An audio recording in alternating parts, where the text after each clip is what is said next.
Ladies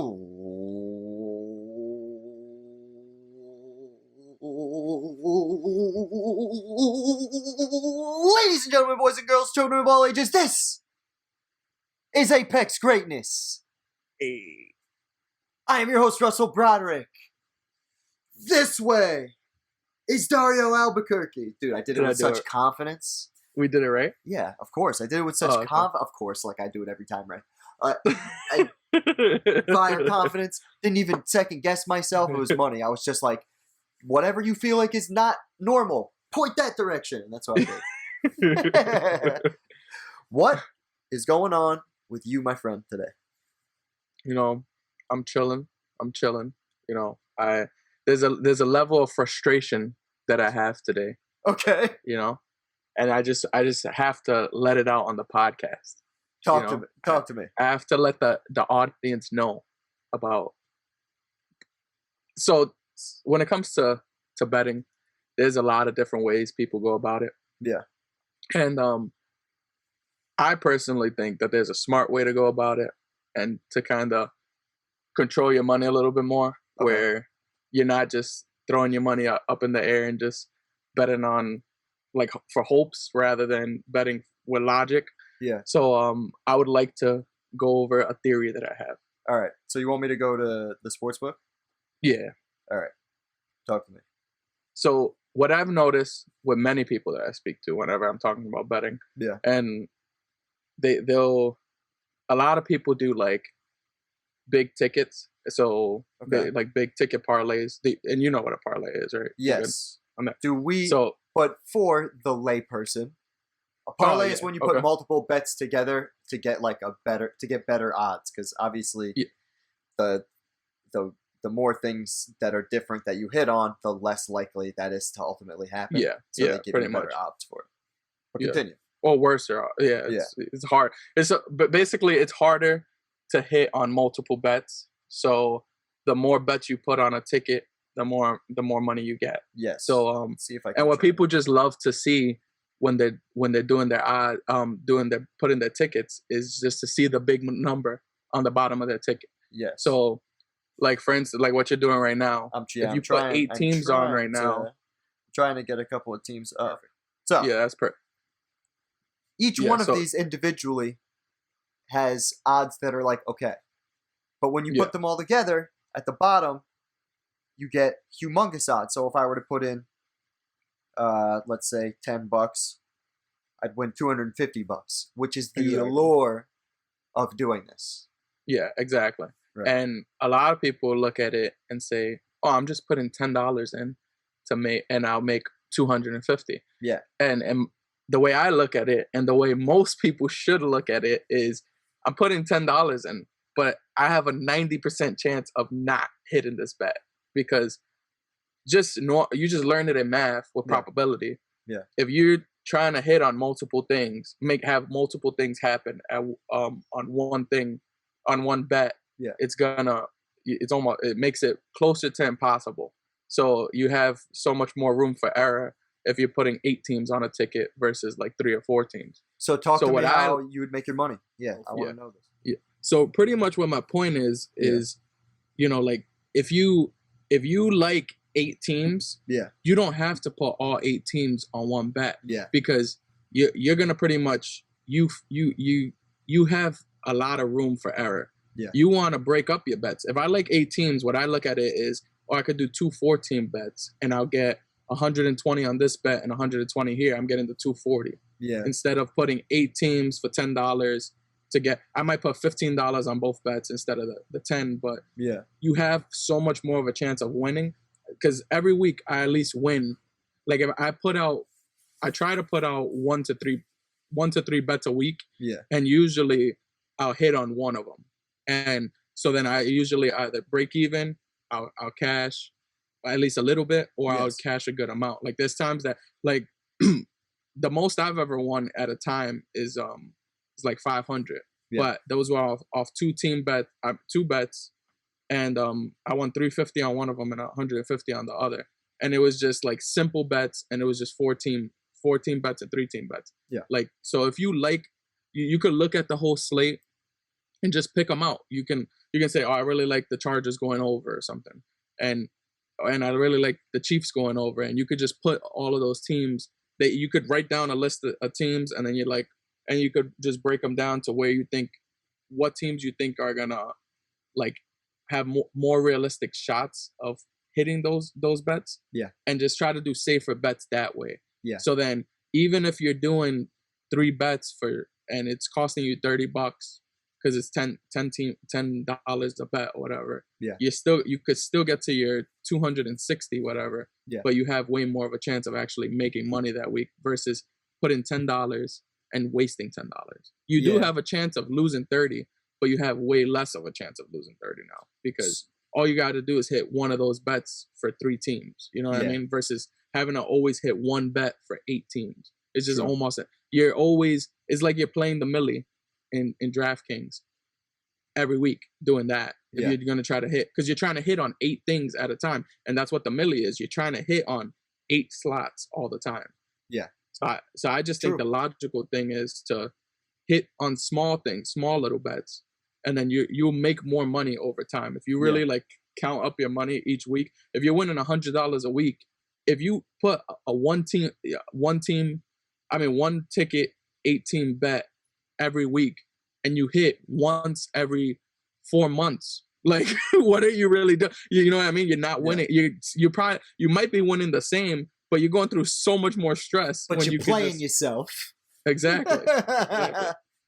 No, I agree with that completely. The only thing I can say to this, because I always look at this from a fantasy perspective first. Yeah.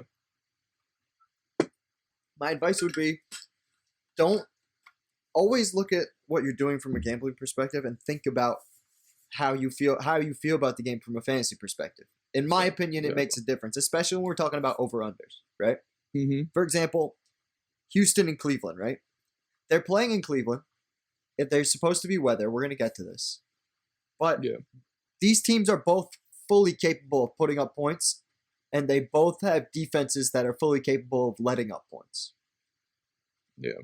So, like, if that's something, like, in my head, like, I'm playing Deshaun Watson. I think Deshaun Watson's a good quarterback this week. Like, if you find yourself liking more and more guys from a game and you see that the over-under is lower than what you think, that's the stuff you got to like. Yeah, all of that is intertwined with fantasy. Yeah, like if you know a good amount about fantasy, it'll help you a lot in betting.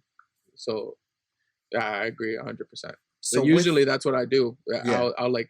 I usually go for my betting. I do it from the other way though. I'll look at the team, the game, and I'll look at it as I think this is going to be a really fast. Like Arizona, this is a perfect example. Arizona, I always go over on Arizona. Now I'm gonna always go over on Arizona, and historically, whenever I betted on Arizona, I've went over because they're so fast paced. No matter who they go against, they're scoring a ton of points because they're going so fast down the field. Yeah. So you can never. It's like impossible for Arizona's game to not go over 50 points.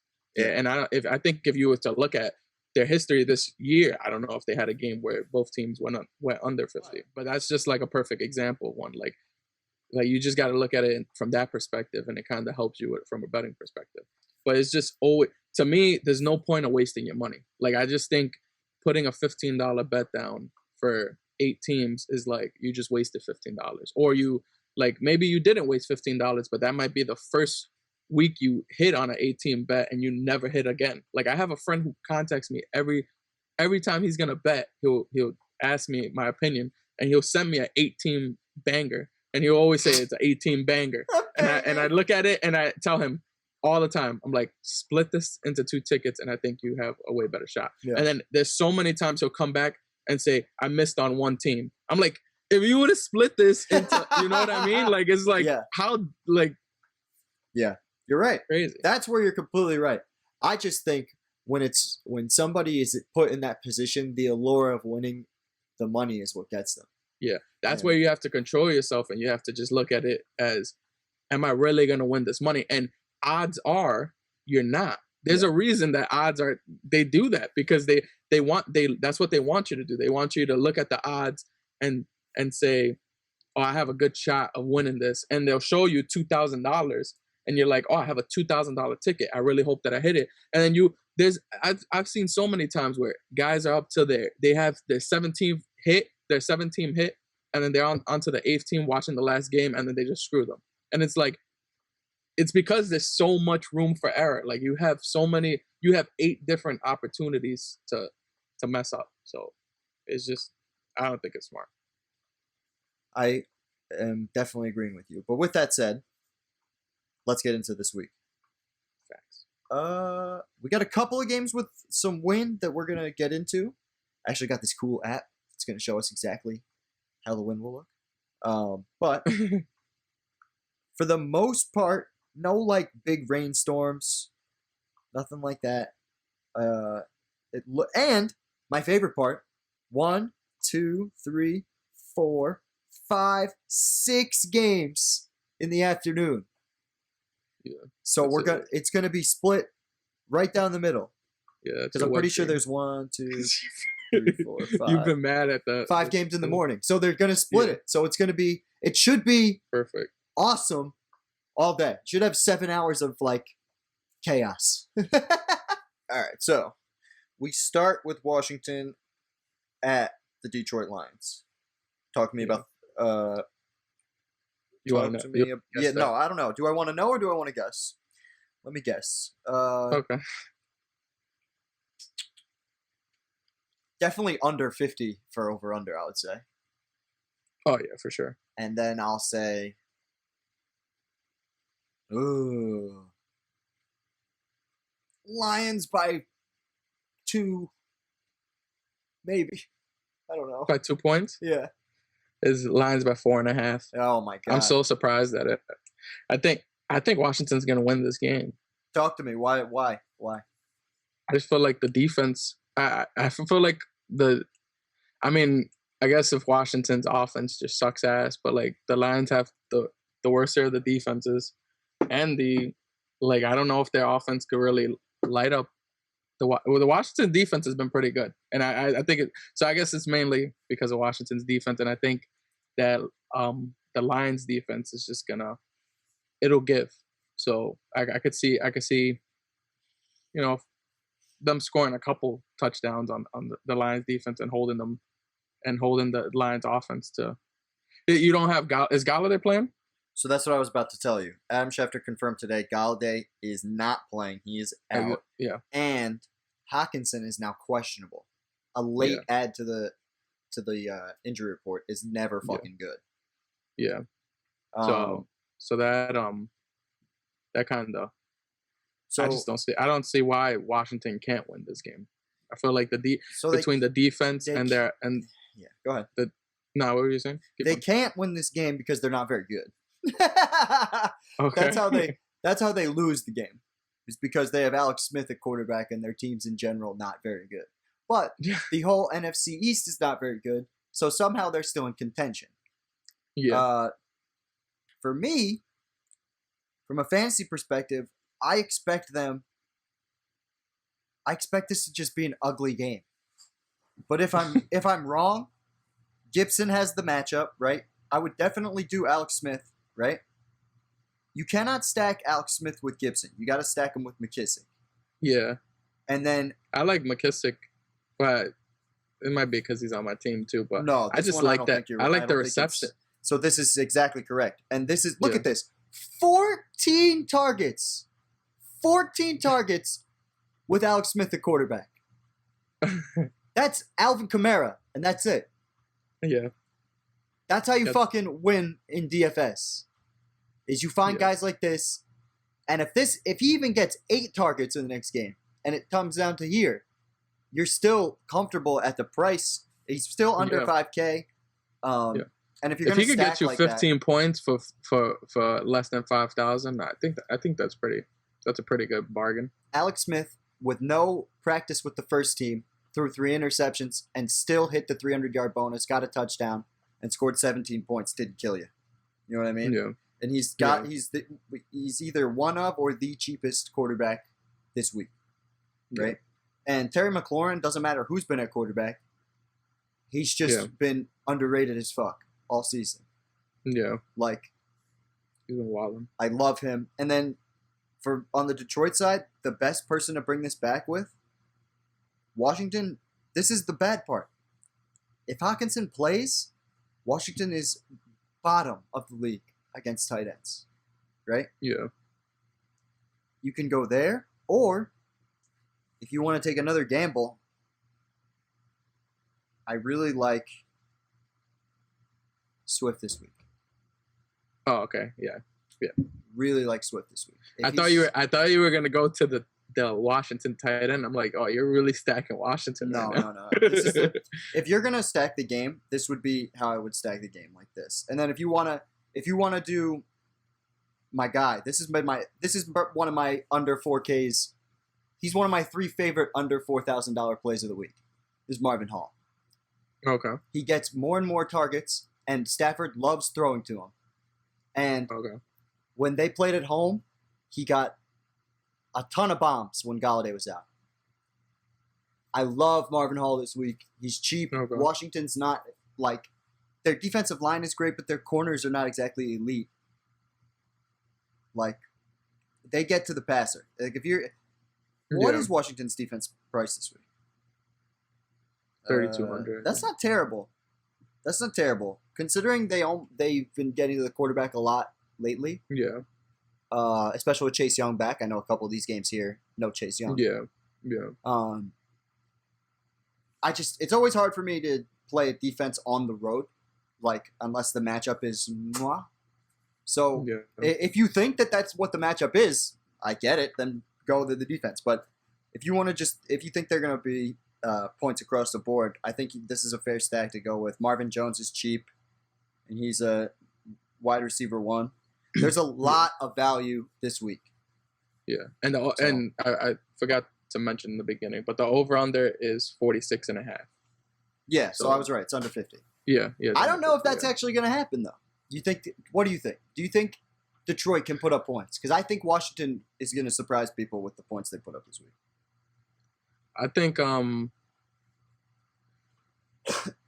yeah, I mean, I don't see Washington as being like the best defense in the league. So like I could definitely see Detroit, but it's just a perfect storm. I feel like not having Galladay, possibly not having Hawkinson, you lose 2 big offensive weapons. Yeah. So I could see that. I could see it just leading towards that direction. Yeah. Where it could be a 25-10 game or something like that. You know. Yeah. Like I do. I know exactly what you mean. What do you see more likely though? In the dome, got to remember that no weather conditions. I don't know. Stafford. What is? Do we know the Lions' record? Like that. It also matters. Like, are they even in contention? Like, I don't think so. The Lions are. I'm gonna check real quick. Yeah. So they're 3 games back, and there's what? And they got Packers and they got Packers and Vikings in front of them. Yeah. Who I think are better. I feel like they know that they're done. So it might not. You might not want to risk it. Like, I don't know if they know that they're done. I don't know if any team. I say this all the time though. Because Miami's been one of these teams this year. For an NFL team to give up on a season, like, or to be thought of as like a team that could possibly do things, and like that's got to be a damaging blow for the players. Like, because the average football season, the average football player doesn't play more than like 5 seasons. So like, you're just you're just screwing that person's life up a little bit and their career. And I think from a football perspective, it's hard to tell the players that any game doesn't mean something. That's and really them doing bad means they lose a paycheck. You know, like they could possibly lose their paycheck. So that it's their lives that they're messing with. But you think Miami is one of those teams? I think Miami's when I brought up Miami specifically because when they benched Fitzpatrick, the rumor was that they were trying to lose games to not make the playoffs, and I was like, that's fucked. Oh, really? Yeah. I thought that they were trying. I thought that they based on from what I was hearing, it sounded like they just wanted. They were always planning on putting Tua in during the bye, whether they were winning, they had a winning record or not. No, no. I'm not saying what the facts were. I'm saying what the what the story was. Oh, okay, gotcha. Like there was definitely part of that came out, and I was like, I hope that's not true. There's a couple other teams. Yeah, like it doesn't look like it is. Like, to be honest, look at a guy like who the fuck is the quarterback of the Jets? Sam Darnold. Sam Darnold. I don't know why his name escaped me, but it did. No, Sam Darnold was the man coming out of college, and has talent. Like even on the Jets, you've seen him have talent, but like they just like wither away. Like players, you lose the motivation when you play for a team that you know is not trying to win games. Yeah, so I don't see any. I mean, Washington's defense is something you could play for sure. Yeah, that could be. A lot of people might be on them, especially knowing that there's injuries on Detroit's side, though. True. Especially since they're cheaper and stuff too. Like you could work around the $3,000 defense. To me, there's no like you got to tell yourself some stories this week to pick a defense. And I will tell you. I have a story on my favorite defense. I will tell you the stories when we get to them, but I definitely think you're going to be like. There's no defense that's like, this is the one this week, in my opinion. Yeah. It's really going to be game script dependent. But all right. Washington, Detroit, that one's done. All right, so we got Jacksonville, Green Bay. So it's looking like wind. I get to use my handy dandy windy app now. Yeah. You want to guess the lines? Yes, I will guess the line. But I do want to, I'm going to look up the wind real quick.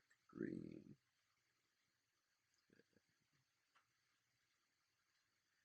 So Green Bay, Wisconsin. So they play. This is a pretty cool app. No, right? So this is shout out to Windy. This is the Windy app. Is it just windy everywhere? So like no matter what this wind?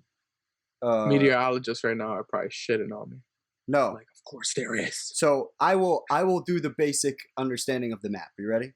So the blue means there's not as much wind, and orange and red means there's going to be a fuck ton of wind. Like the more progressively, green is like a little bit. I don't worry so much about green from a football perspective. What I worry about is this. All this red over here, not far from Green Bay. Like it's a little bit past it, and wind's obviously moving this way. But as we look, this is crazy. I should fucking put on my resume. I'm a cheap meteorologist, weatherman. But Mr. Broderick, it sounds like a nice little meet. It's all coming. It's all generating from the lake effect over here, right? Yeah. And that's where it's swirling in. And this looks like it's going to be this way. So this is at 12 o'clock on Sunday. And this is at 4 o'clock on Sunday. It's going to be bad a good portion. Anything over 20 miles an hour makes me nervous. So even with your boy Aaron Rodgers slinging the ball? Unless they're going to switch it to fucking like West Coast, they don't throw long passes a lot, then maybe. Yeah. But Aaron Rodgers has this like obsession with slinging it deep. Yeah. Having said that, there is a man in Aaron Jones who is absolutely going to be Chalkzilla this week. Total Chalkzilla. Wait, before you go. Yeah. Let's guess the lines. Oh shit, so that's right. I forgot about that. So we got. Considering you got the over under. Considering the weather.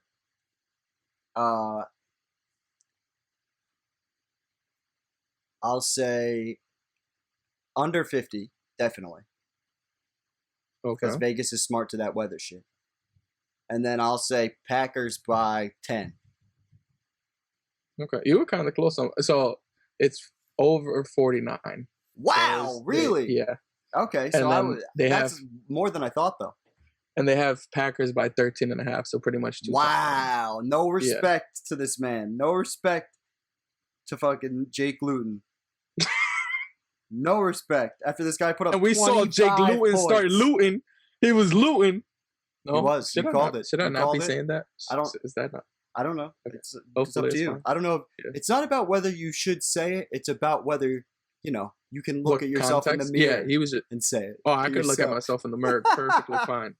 And Jake Luton was looting. But listen, He was kicking over trash cans. He was also playing the worst defense in the league. That's not named the Dallas Cowboys. And Houston is a defense that we attack. And I said on last week's show that he could go off. Yeah. I said it was unlikely, but that he could go off. Yeah. And he did. And he ran for a touchdown. Yeah. That was like moderately impressive. Having said that, you're going to Lambeau Field. You play in Florida. It's going to be under 30 degrees. At 20 seems unlikely for me. 20 just seems like it's not. But what if he becomes like one of those? He could be like a Patrick Mahomes-esque. You never know. Like he could just. What are you saying? Do you understand? I'm not even the Mahomes fan on this fucking program. Oh, it could be like Pat Mahomes. Yeah, look at his face. Look at his face. Look at his teeth, his pearly white teeth. He definitely looks like the type of guy. Yeah, I could totally see. I see Pat Mahomes in him. Like, Pat Mahomes had a similar first game in his career. He threw an interception. He had 3 fucking touchdowns. Not his first game. This is so unnecessary. Why am I doing this? Yeah, because I know you're thinking of the wrong first game. No, because I enjoy. Oh, you're talking about week 17 first game. Yeah. Oh, fuck you. That doesn't count. What?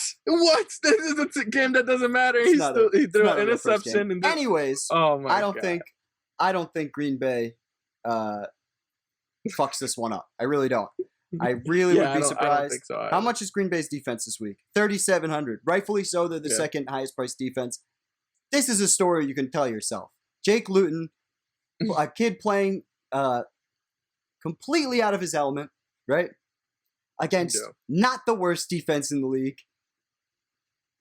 Seems like a recipe to play the Packers D, right? Yeah. And I mean, when looking at that, the Packers D, it doesn't look like they've done like crazy shit this year. No. But just given the circumstances, I think it's more than enough to beat dog shit down his leg. I heard a lot of people saying the same thing about the Houston Texans last week. I brought it up because I had heard it, but I felt like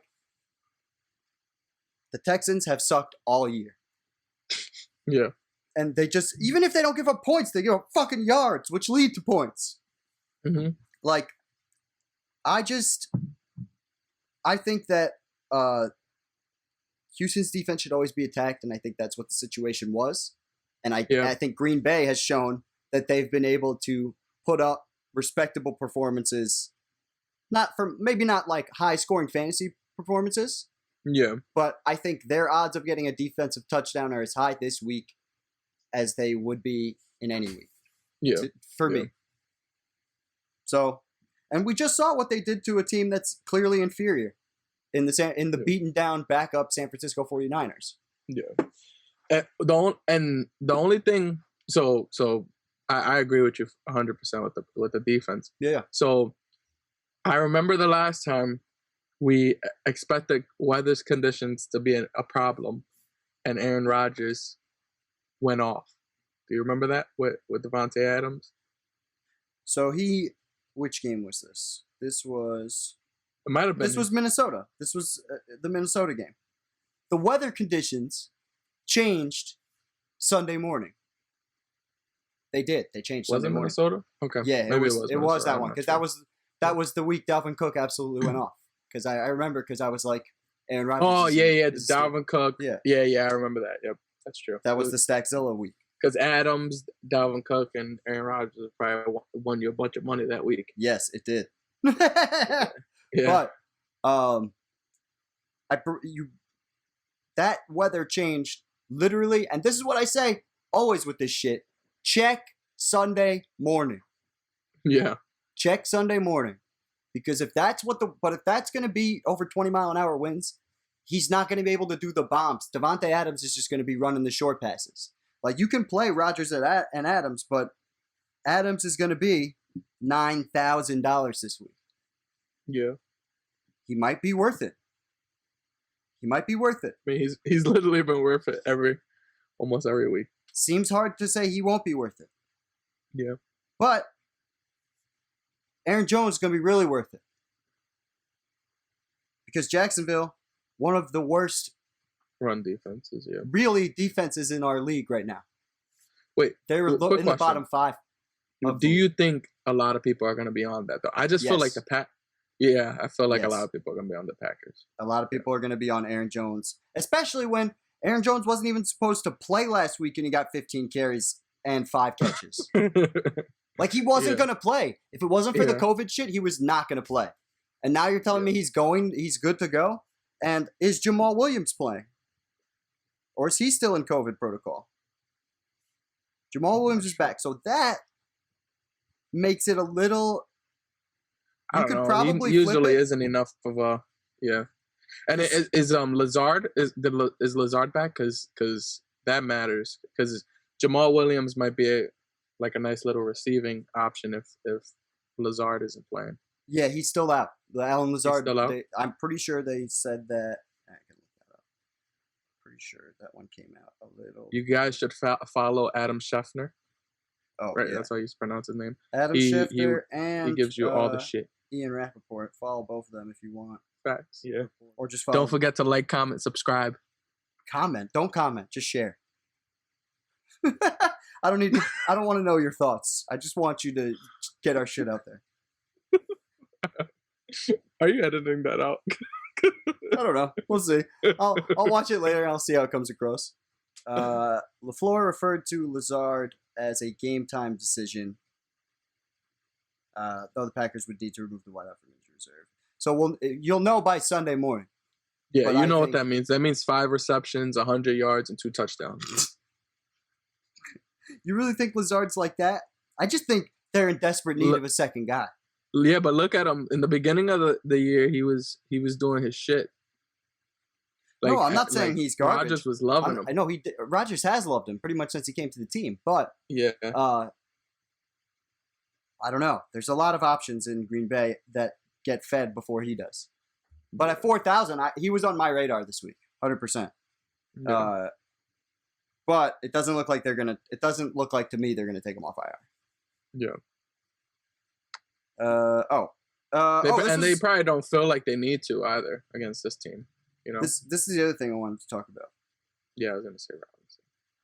Somebody tried to explain. I had a friend yesterday tell me that he doesn't like James Robinson due to game script this week, and I was like, "Talk to me about that."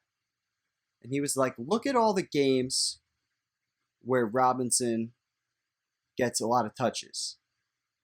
The score is usually closer than not."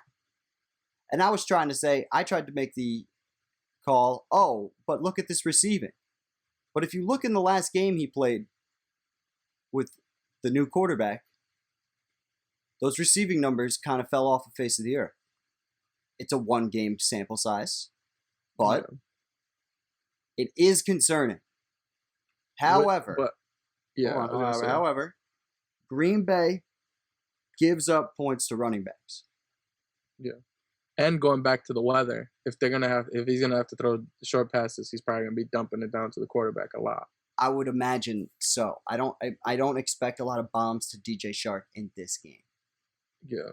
And you could see a lot of blitzes coming his way too, because why not?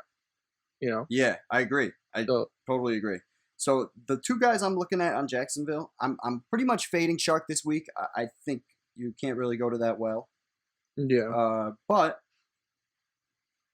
I like unless the guys, Newton is Pat Mahomes number 2. We never know. We'll see. In which case, go for it, and I hope you win a lot of money. But I like Tyler. By the way, he can't even buff Pat Mahomes' shoes, just so everybody knows. Just so you guys know. This fucking guy constantly talking shit about his favorite quarterback. It's like disrespecting your own guy. When you say what do you mean? I was just being stupid. I was just trying to you being stupid. That's for sure. I'm positive of that. All right, but the other guy I like because it's attacking the middle of the field, which I think Green Bay, that's where they're funneling their defense to just kind of be. The outsides are covered. I feel like against wide receivers, they don't let up a lot of points. But I'll take Tyler Eifert at tight end. He gets pretty much 5, and he got 5 targets last week with Luton. So he looks like he'll be like a safety net type play. You know what I mean? Yeah. And if we're expecting a lot of dump offs, I think that's the route to go. And he's under $3,000. Yeah. So I like that. Just something to think about when we. Yeah, under $3,000. If he could get you 10 points, that'd be nice. That's what I'm saying. So from a value perspective, I think the story is there for me to make that make sense. Yeah. But yeah, if the wind changes, play your Packers. That could be a whole shootout situation. Yeah. And a sneaky game to shoot out too. This was gonna be my game of the week. Oh my god, what time is this game? 1 o'clock. This is exactly at 1 o'clock. This is exactly at 1 o'clock. So as I discussed earlier, red means bad. And Cleveland is right on this fucking giant red body of water. The water isn't red, but the fucking winds are damaging in red. And that's not good. Yeah. Gusts of 61 miles an hour. That'll fuck up any football being thrown. Damn. I am benching Deshaun Watson if that's what's going to be. Yeah. I'm terrified to play anybody in this game. The last time Cleveland had bad weather, it was a fucking shit show. Even the running backs didn't do anything. This was last week with bad weather. It was 6-16. Even the runner, I thought Kareem Hunt still got like a decent amount of. Maybe I'm wrong. Oh no, he had like 9 points. I think I'm wrong. Pretty sure. You are absolutely on the money. He had 9 points. Yeah. This is terrifying. From a DFS perspective and a fantasy perspective. Absolutely terrifying. From a betting perspective, it might be a little easy decision to make. So what is the it's got to be like 40. I'll say under 45 this time. Okay. And then I'll say Houston by Cleveland by 3. Super close on both. So it was over 46.5. Okay. So that's super close. And then it's you said Houston by 3? Yes. No, I said Cleveland by 3. Cleveland by 3. Okay. Yeah, Cleveland by 3.5. So a half a point. That was perfect. All right. So that's pretty much what I figured. Like I don't see a universe. Especially if they're most likely gonna run it a lot, right? Dude, so I love that's gonna waste a ton of Watson. time. It's a low scoring game. There's not gonna be that many touchdowns. I love Deshaun Watson more than anybody. And he has smashed in the last month and a half.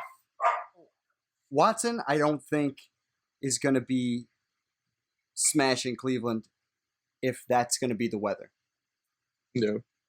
And that makes this whole game a little, just scary. And this was your game of the week? Yeah, this was going to be my game of the week. That sucks. Because I was going to go, I had this whole case to be made that Chubb and Hunt are going to be both playable in this lineup. And I thought this lineup would be super unique.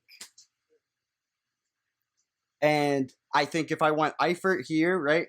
If we talked about him already. Yep. And then I went, there's lots of value. We haven't talked about Mike Davis yet, but he's $4,000. And even if it's chalk at that point, I can pay for whatever I want. You know what I mean? Yeah. How do you feel? Okay. How do you feel about Mike? We'll get to that. No, yeah.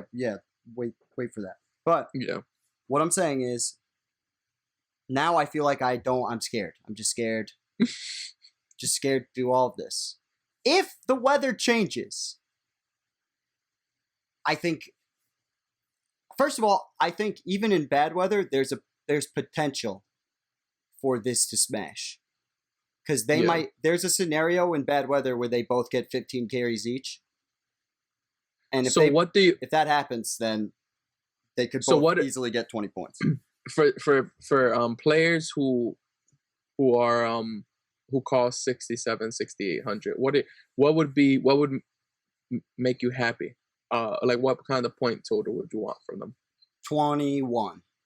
That would be 3x. See that's my only thing with the two. Those two together when they've played haven't. Only one of them gets the 20 twice. Yeah. Now. Yeah. 24. They did it once together against Cincinnati. Oh, okay, Cincinnati, where they both hit the carries, but Kareem was still relevant. You know what I mean? Yeah, but that's what I'm saying. So do you? I feel like you have. I think they want to run hard, especially with no Odell. Yeah. Like their object is to run time. Let's play time of possession football. Yeah, and then let's bring our defense out. And we'll use the weather to our advantage. That's what else could game plan be? That's what the game's. Yep. And then you got the worst of the two quarterbacks. But also not even that. Houston, literally, half of their defenders don't have arms. They can't tackle. Like, I feel like they run at people like this, fucking with no arms. I don't understand it. They consistently give up like 6-7 yards a carry. It's fucking absurd. And Kareem Hunt and Nick Chubb are capable running backs. Yeah. So there's definitely a universe I could see, especially if you're telling me bad weather. If they're both going to get 15 carries in a game, I'll take it. You know what I mean? I will fucking take it. And I say that they could both hit the 20-point barrier. Like, could both break that 20-point barrier. Okay. And nobody's going to be on both of them. Yeah, that's true. But do you remember when Kamara and Mark Ingram? Yeah, that's exactly what I think of. That's what this is. That's what this could be. Yeah. But Hunt is a better runner than Kamara, just like in terms of getting the ball handed off to him. It's a little bit better, like between the tackles. Okay. I think Kamara is more like elusive, but I think Hunt is a little better between the tackles. So you have a slightly better updated version, and I think Chubb is a little better than Ingram. So, I think it's an updated version, and you have a coach in Stefanski who wants to run the ball in unique, creative ways each and every week. Yeah. So there's a universe I could see that happening. I like that. If the weather changes, then you got to go Watson because he'll be combating that. Yeah. But I don't like. I really don't like Duke Johnson this week. I know what I've been saying about the other running backs, and I know he's capable. The counter to my argument about not liking Duke Johnson is this is a revenge game. If you like narratives. Duke Johnson used to play for the Browns, before he was shipped off to Houston. Yeah. He was a player for the Browns, and he was he was their slot receiver. But he's also not that good. I don't agree. I think he is good. You think he's good? I think he's good. I think he's better than David Johnson, who's on his own team. Really? He's an amazing receiver. Okay. And he can run better than David Johnson can at this point in David Johnson's career. Okay. David Johnson got hurt, and he hasn't been the same guy. And out of the running backs in this game, he's third. Yeah. Yeah. Do you think he could be like a RB1 if David Johnson was out and he had to be a running back? Would you? No one has ever given him the opportunity, but everything that I've ever watched about my experience in watching Duke Johnson says he has the talent to do it. Okay. I think because the whole thing is you could get 10 carries a game and produce really well, but it's a from my knowledge and what I know is it's different. You could be productive getting that many looks, but when you get more and more looks, it becomes hard. It could be harder for running backs. You're referring to the Alexander Madison of earlier this year, or who's the other guy that happened to more recently than Alexander Madison? And I'm completely blanking. Chase Edmonds. Yeah. Chase Edmonds got 25 carries. But prior to that, he had scored more points with 5 carries, 3 carries, 4 carries, and same thing, like half as many touches or less. But when he got the full workload, he did diddly squat. Yep. Similar to what Kenyon Drake was doing, who had preceded him. That is the best example of that. Yeah. And Alexander Madison from earlier in the year when he took that spot from Dalvin Cook, who has just smashed every human being alive this year. Alexander Madison got the job for a week and couldn't do it at all after being hyped up a lot. Yeah. So that's a great reason to stay off Duke Johnson this week, because he's definitely that guy for this week if that's going to happen. But with the bad weather, you playing running backs, you have to always look at. Yeah. And we don't like either one of the defenses. I'm not playing Houston. You can fuck off. I'm not playing Houston. Okay. It's not happening. What about your man Fells? What are you thinking about playing him this week? So the Browns defense, right? I'm thinking about play. So here's my thing. Here's my thing about Darren Fells, right? Don't go give me he only had the one good game and I strictly was talking about that one game, so I don't care. I told you for the rest of the year I'm not playing him, but that game I felt confident. Well, the stats say he's going to get a touchdown. Okay. Browns defense. If you're going to play defense in this scenario, you should play the Browns. Yeah. It's my opinion. And if it's going to be... But look at this. 16 points allowed, still only got 3 points because they didn't do shit. Just because a team doesn't allow they gave a lot up of a lot points, of yards, that's why. Yeah, but you're right. But what I'm saying is, just because a team doesn't allow a lot of points, that doesn't exactly translate to fantasy points every time. Yeah. And I think that's an important thing to understand. What translates to fantasy points is, does your team get to the quarterback, and does your team create turnovers? Yeah. Now, they do both those things, but last week when the weather was, that was 2 weeks ago, I guess. They had a bye week the week before.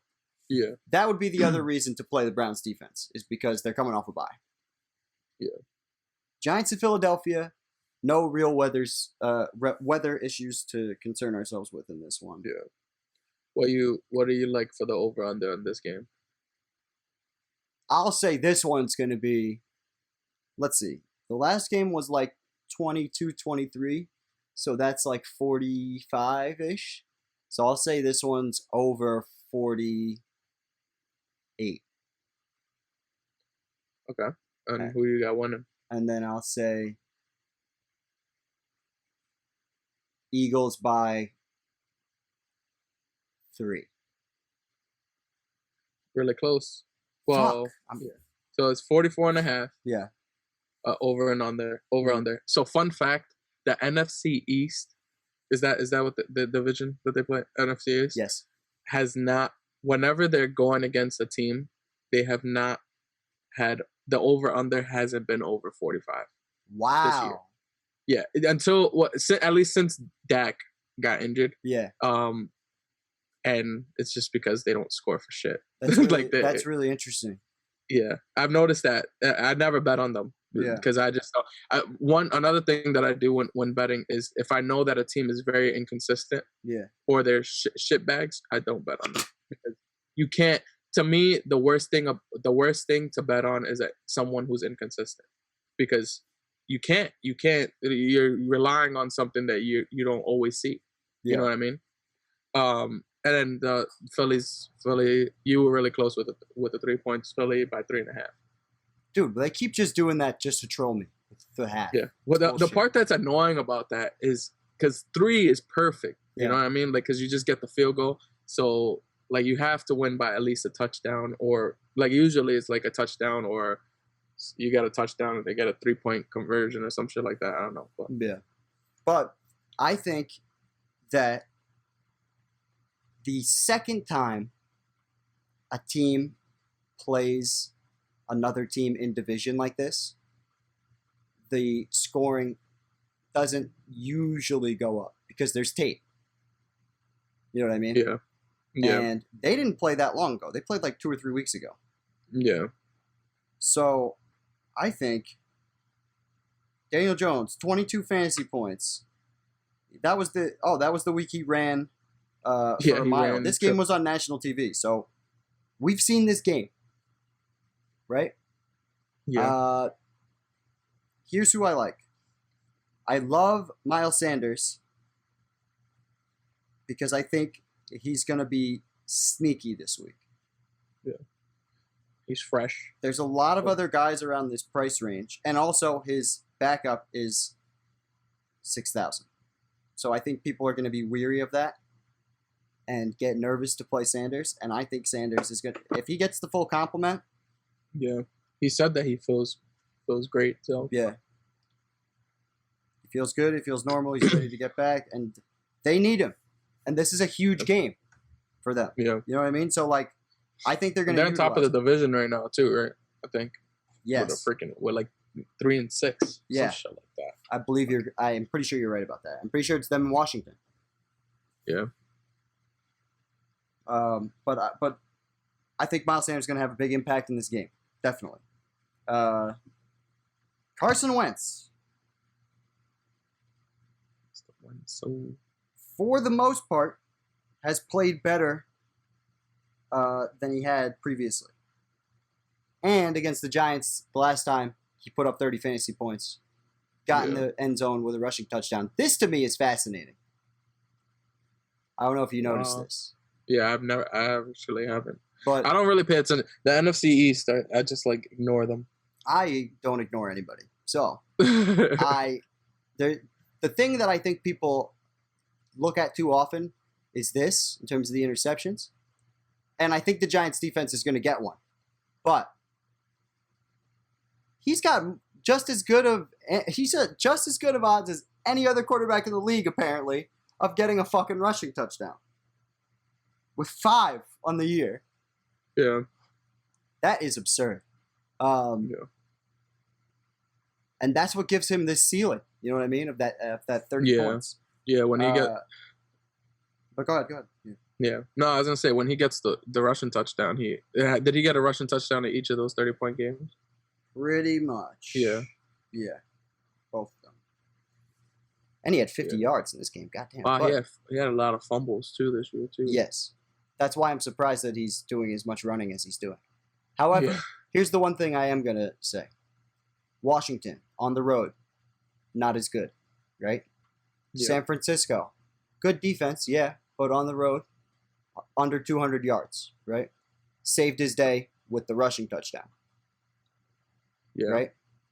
On the road, Pittsburgh, under 20 points, 250 yards, 2 interceptions, no rushing touchdown. Does that count as on the road, though?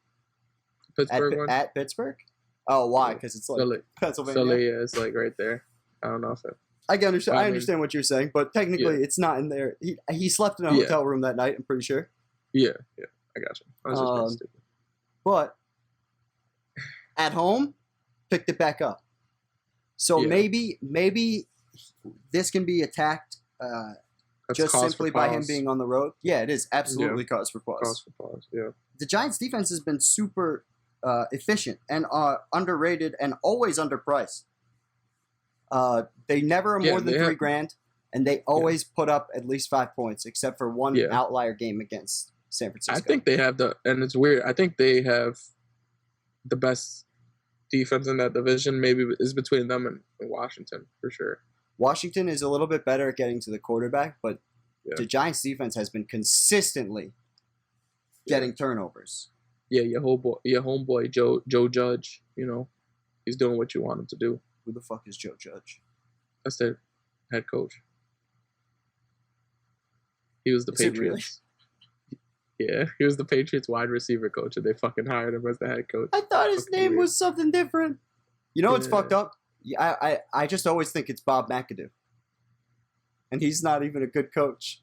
He was like the worst coach for them for like a period of time. But especially when you put the masks on all the coaches, I have no idea what his face looks like.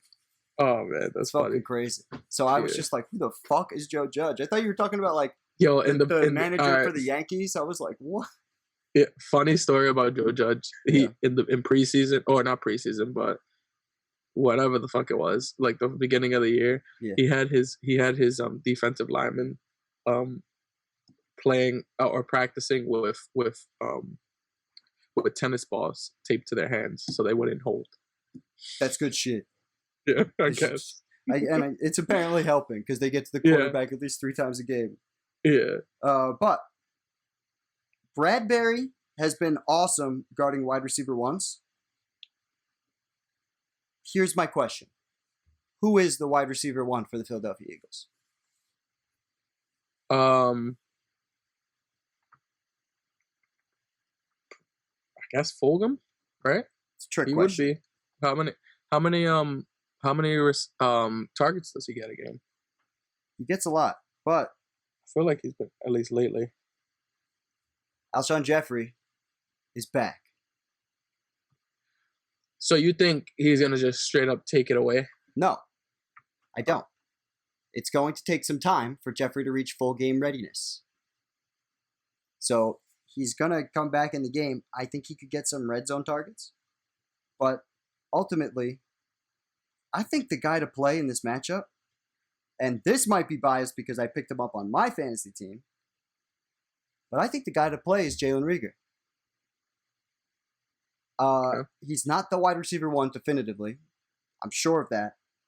And he's going to start returning more kicks on special teams, so you got a chance to get touchdowns through there. So that Tyreek Hill effect of getting you an extra score. And he's replacing Deshaun Jackson. And that role in the offense where he's the field stretcher. And I think Fulgham is the guy for this game, you said? Huh? Say that again? You said the weather's good for this game? Yes, weather's fine. Yeah. Cloudy. Typical New York bullshit. Yeah, I think Fulgham is, if I had to guess, I would say that he's definitely their wide receiver 1. Like, look at the targets. He only caught 5 of the 11 targets he got against the Giants in the last game. Yeah. I don't know. I like how you're thinking. Yeah, I'm just trying to think it out because I know the bombs. I know the wide receiver 2. Or try to. Yeah. The wide receiver 2 against the Giants has excelled because of the Bradbury effect. Okay. So that's why I'm thinking about this as aggressively as I am. Yeah. Because I'm not sure who they're like. I'm pretty sure you're right. I'm pretty sure Fulgham is the. Reagor would definitely be the sleeper out of all of those guys. And I think Reagor. I think there's a universe where Reagor, he's going to be a solo play for me. Like if I'm sitting with 4,500 to go in my bankroll, and he's going to be. That's so funny that you said him though, because I think I have him in one of the 2 lineups I have because I needed to put someone. That's good shit. Yeah. I just think, and you could totally do like. But I wasn't thinking of it from that perspective. I was just thinking like he's a guy that could, like, I wasn't thinking that he would get a lot of volume. I just look at those guys that could possibly catch a bomb and get a quick touchdown or something and give you like a nice 13 points, especially for like $4,000. I feel like you just look at teams that you could possibly get that on. Like, but I like your thought process on it though. Here's my last. My last thing, and I'm going to say this every week now. I started it last week. I'm going to keep saying it. Daniel Jones has 1 nuclear explosion game every year. It has not happened yet. Wasn't it Philly? That looked like his nuclear explosion. 22 points? Yeah, if you look at the there's gonna be a 35-point week here. I promise. It happens every year. Absolutely not. Every year, Dario. He just pops. He has 1 game that he just goes like this. What are you talking about? This is like his second year. This is his second year, isn't it? But look, last year versus Washington at the end of the year. And in the beginning. Beginning against Tampa Bay, who was one of the worst defenses at the time. Yeah. Popped, exploded. And it's because at any point, he could get in the end zone and rush for a touchdown. And he still hasn't thrown for, like he said, look at this. 5 touchdowns passing. He hasn't had a game like this yet. I feel like he's going to get 1 before the season ends. And I do not know when it's coming. But at home against the Eagles, who sucked all year, is as good a time as any. I am just putting it on the show so that when people say, who the fuck knew Daniel Jones is going to go off, you can look at Poppy. That's all I'm saying. But wait, just so you know, Russ. Yeah. You can't say this every week because then it doesn't count. I can. No, you can't. No, you can't. I'm giving you shit for it every week. Then. Daniel Jones. You gotta pick the right weeks. We'll have one game where he explodes.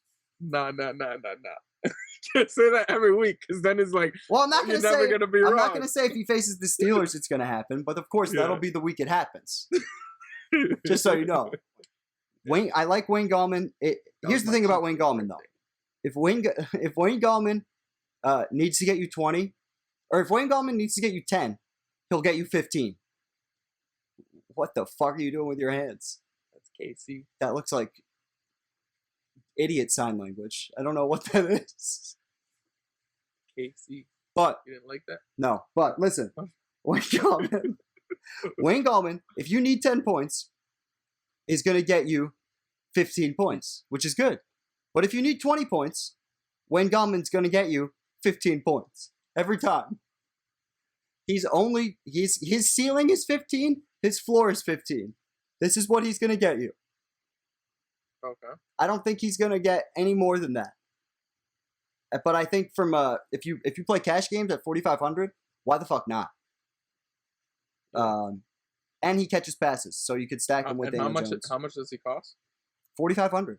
He's the cheapest starter that's not named Mike Davis.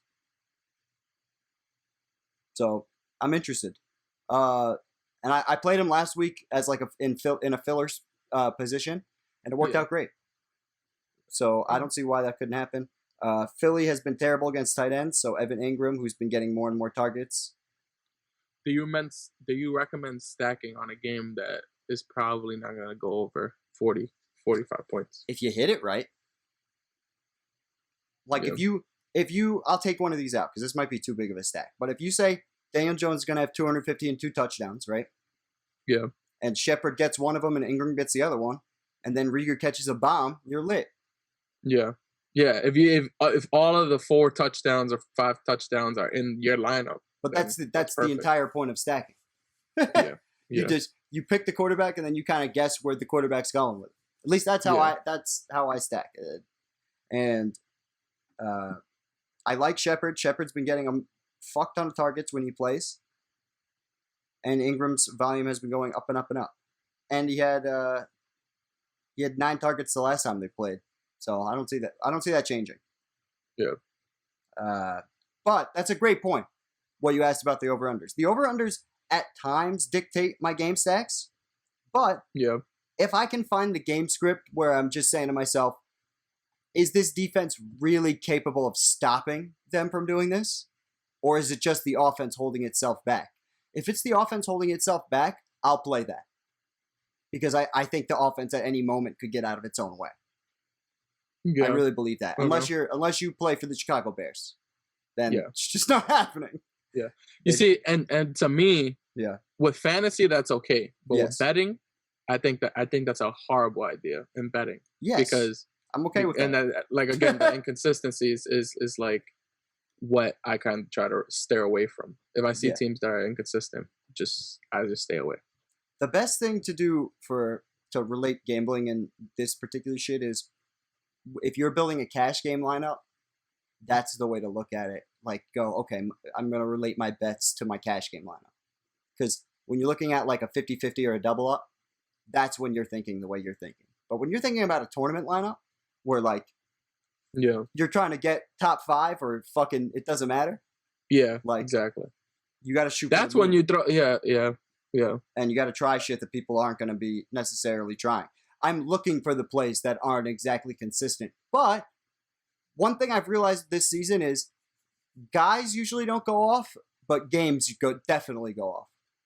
Yeah. And like if you can pick the game that goes off and you pick the right guys, you're in a good spot. Yeah. That's what I'm saying. Yeah. And also like even if they get 40 points, let's say, and they hit the under, that's still a fuck ton of touchdowns. You know what I mean? Yeah. Yeah, exactly. So but that's a great point. that you brought up because there's a big difference between the two. All right, Tampa Bay, Carolina. What you got for this one? What you thinking? Over under. I'm gonna say the over under is gonna be higher than I think, so I'll say 53, 54. So I'll say 53, just to give you a number, and then I'll say the line is Bucks by 10. Close. So I'm going real close on all of these. Yeah. So the over under is 50.5. Okay. So you're about. I figured it'd be over 50.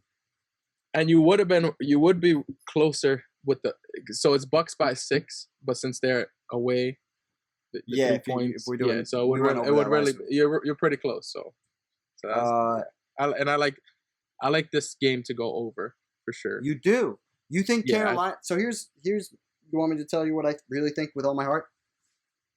Yeah. I think Tampa Bay wins 30-3. I think Tampa Bay comes out and absolutely crushes them. Okay. Okay. So we're at least because I'm looking at it. I thought you were okay. That's fine because I'm looking at it as because I think the Carolina is good for 2 touchdowns. Mm-hmm. That's okay. So that and I just think based on the history of their year so far, I feel like they've given you at least 2 touchdowns a game. So. And but I agree. I think Brady's gonna go off this week. He's and it's like the perfect storm because so Carolina doesn't really like pressure as much, and that's the biggest issue with Brady. Yes, is when you pressure him. He's literally the worst quarterback in the league. If you like statistics show that he's 32nd in the league when pressured, and he only completes 33% of his passes. That's unbelievable. So it's just, and this team is just a perfect storm. Carolina's not going to get to him, and he's going to feel way more confident, and he's just going to throw it all over the field. He will do that. He's capable of doing that. Here's the only thing, and my only issue with this. What if they just run the ball? Which they've done a lot of times this year. They should, and against Carolina, they ran the ball, and they did pretty well. Because Carolina has been very bad against the run. But that was the same game against where Carolina. He did okay. 10. Actually, no, he didn't. He did 10 points. It was his worst game of the year outside of this last one. Yeah. Okay. Because through the air, Carolina is okay. Like they're not great, but they're not horrible. But against the run, they can be beat the fuck up on. Mm-hmm. And does Bruce Arians look at this and go, my running back only got 3 attempts, and we didn't get any kind of a ground game going? That's been the biggest complaint this whole week. That's been the biggest complaint is that the running backs didn't get established. Yeah. So do they just say, first of all, who's the starting running back? That's my first question. I honestly think the starting running back is Jones, but I think Brady's favorite running back is Fournette. I agree with you. Yeah. However, is Fournette going to get 15 carries, or is Fournette just going to catch passes? I think that the way they split it is probably you can see them both of them getting anywhere between 10 to 15 carries. Okay. And this is tough for me, but go ahead. Yeah, I just think Brady's gonna wanna. He has that. He's very prideful. So there's no way he's not gonna wanna just go crazy. If I'm Tom Brady and I'm making this lineup, yeah. Oh, this is gonna be. This is my the lineup. Same exact? Oh, really? Okay. This is how it starts. All right. So you like AB? You like AB? I like AB under this context. I'm Tom Brady, and I'm making all the decisions. Yeah. Well, it's also AB has the favorable matchup, too, this week. Because I think people are going to go guard Godwin first. Yeah. I actually switched. That's so funny. I switched out AB for Godwin this week because I think this is going to be the AB goes crazy game, and everybody starts sucking balls. But I think, and then you know what I think you should do the moment this game ends, Dario? Sell him. Yeah, you take AB and you trade him the fuck off. That's what I'm going to try to exactly do. Because I do not think these are going to be consistent. I really don't. Yeah. But I think in a game where they just got absolutely embarrassed, I think Brady comes out there and goes, "This is my fucking show. Mm-hmm. This is my show. We're giving it to Leonard. We're giving it to AB. And we're giving it to Gronk. And this is the Tampa Bay Buccaneers. Fuck this shit." And who are you doing the bring think back there's with? a high likelihood of that happening. And I bring it back with the Buccaneers defense because I think they're going to be pissed. I'm not bringing it. This is what I'm saying to you. And as we talk about Mike Davis, who's coming up right here. Not even Robbie? You're not going to give Robbie? I bench Robbie. He's going to get the targets? Bench Robbie this week for Jalen Reagor. Oh, you're crazy. If you're right, if it's going to be 33-3, no matter what, they're going to have to throw it. And but what I'm saying is I don't think they're going to be able to. I really think it's going to be a bad game. This scares me, man. Because look. Same circumstances happened this year. It happened. Look, Tampa Bay went against New Orleans, got smoked. Yeah. They faced Carolina the next week. Same exact circumstances happened. And he still did what he had to. He gave you 22 points. Yeah, but he had to get the bonus to do it. And he hasn't hit the bonus in a month. But still, even without the bonus, he's giving you 19 points on. How much does he cost? 6,000? He's 6,100. Yeah, 6,100. Like guys around him, I'll just name other guys around him that are appealing. Juju against Cincinnati. Jarvis Landry against Houston. Oh. Is Ben playing? Oh, Ben is. We'll get to that. I think he was. They took him. Yeah, we'll get to that. Yeah. Ayuk against New Orleans. He's going to be the wide receiver 1. Because Samuel's not playing. There's a couple of guys. John Brown in a revenge game against Arizona. Yeah. Like, there's going to be there are guys to play, and I just think this is not in my opinion, and I've been wrong before, but this is a bad matchup. Because this Tampa Bay team is not coming in like this is a regular game. Because now they're down. They cannot win this division, I'm pretty sure. Yeah, it's almost impossible. So they have to beat everybody else in their division. Smash them. You know what I mean? In order to get into this playoffs. Am I wrong to think that? No, they don't have to. I think they could get into the playoffs. So that the 6-3, they need to probably win 4 to 5 games to make the playoffs. I think they got to get all the ones in their division that are left that aren't and this is in their division. That's the other thing. Yeah. I agree that I think that they're gonna beat dog shit down their leg, but I don't know if they have to smash everybody. There's a universe where you see the Panthers getting their yards at home. The way I look at this game is it was gonna be probably 34-17. That was like my imaginary stat line in my head. I think they just go over the over for the game. That's pretty close to what the stat line was in the last game. Oh, look at that. Yeah. And then I think the reason I don't like Mike Davis this week is because I think that they're owned. Yeah, well, that too, but I also think he's not gonna. I mean, he very well could give you the 10-15 points, but he's gonna balls behind the backfield. He'll get it. Yeah, but if they're getting smashed like you say they are, they're not gonna be running, and if they're gonna be throwing, I feel like they're gonna have to throw like deeper. Look I feel like that's why I feel like Robbie is the same thing that you told me about with the last game. Look, he catches passes. Yeah, when he's getting the full workload. But this is also all week with the first team. And this is also that was right after McCaffrey got injured. Right, but it's not like he only did that one. He did that a lot.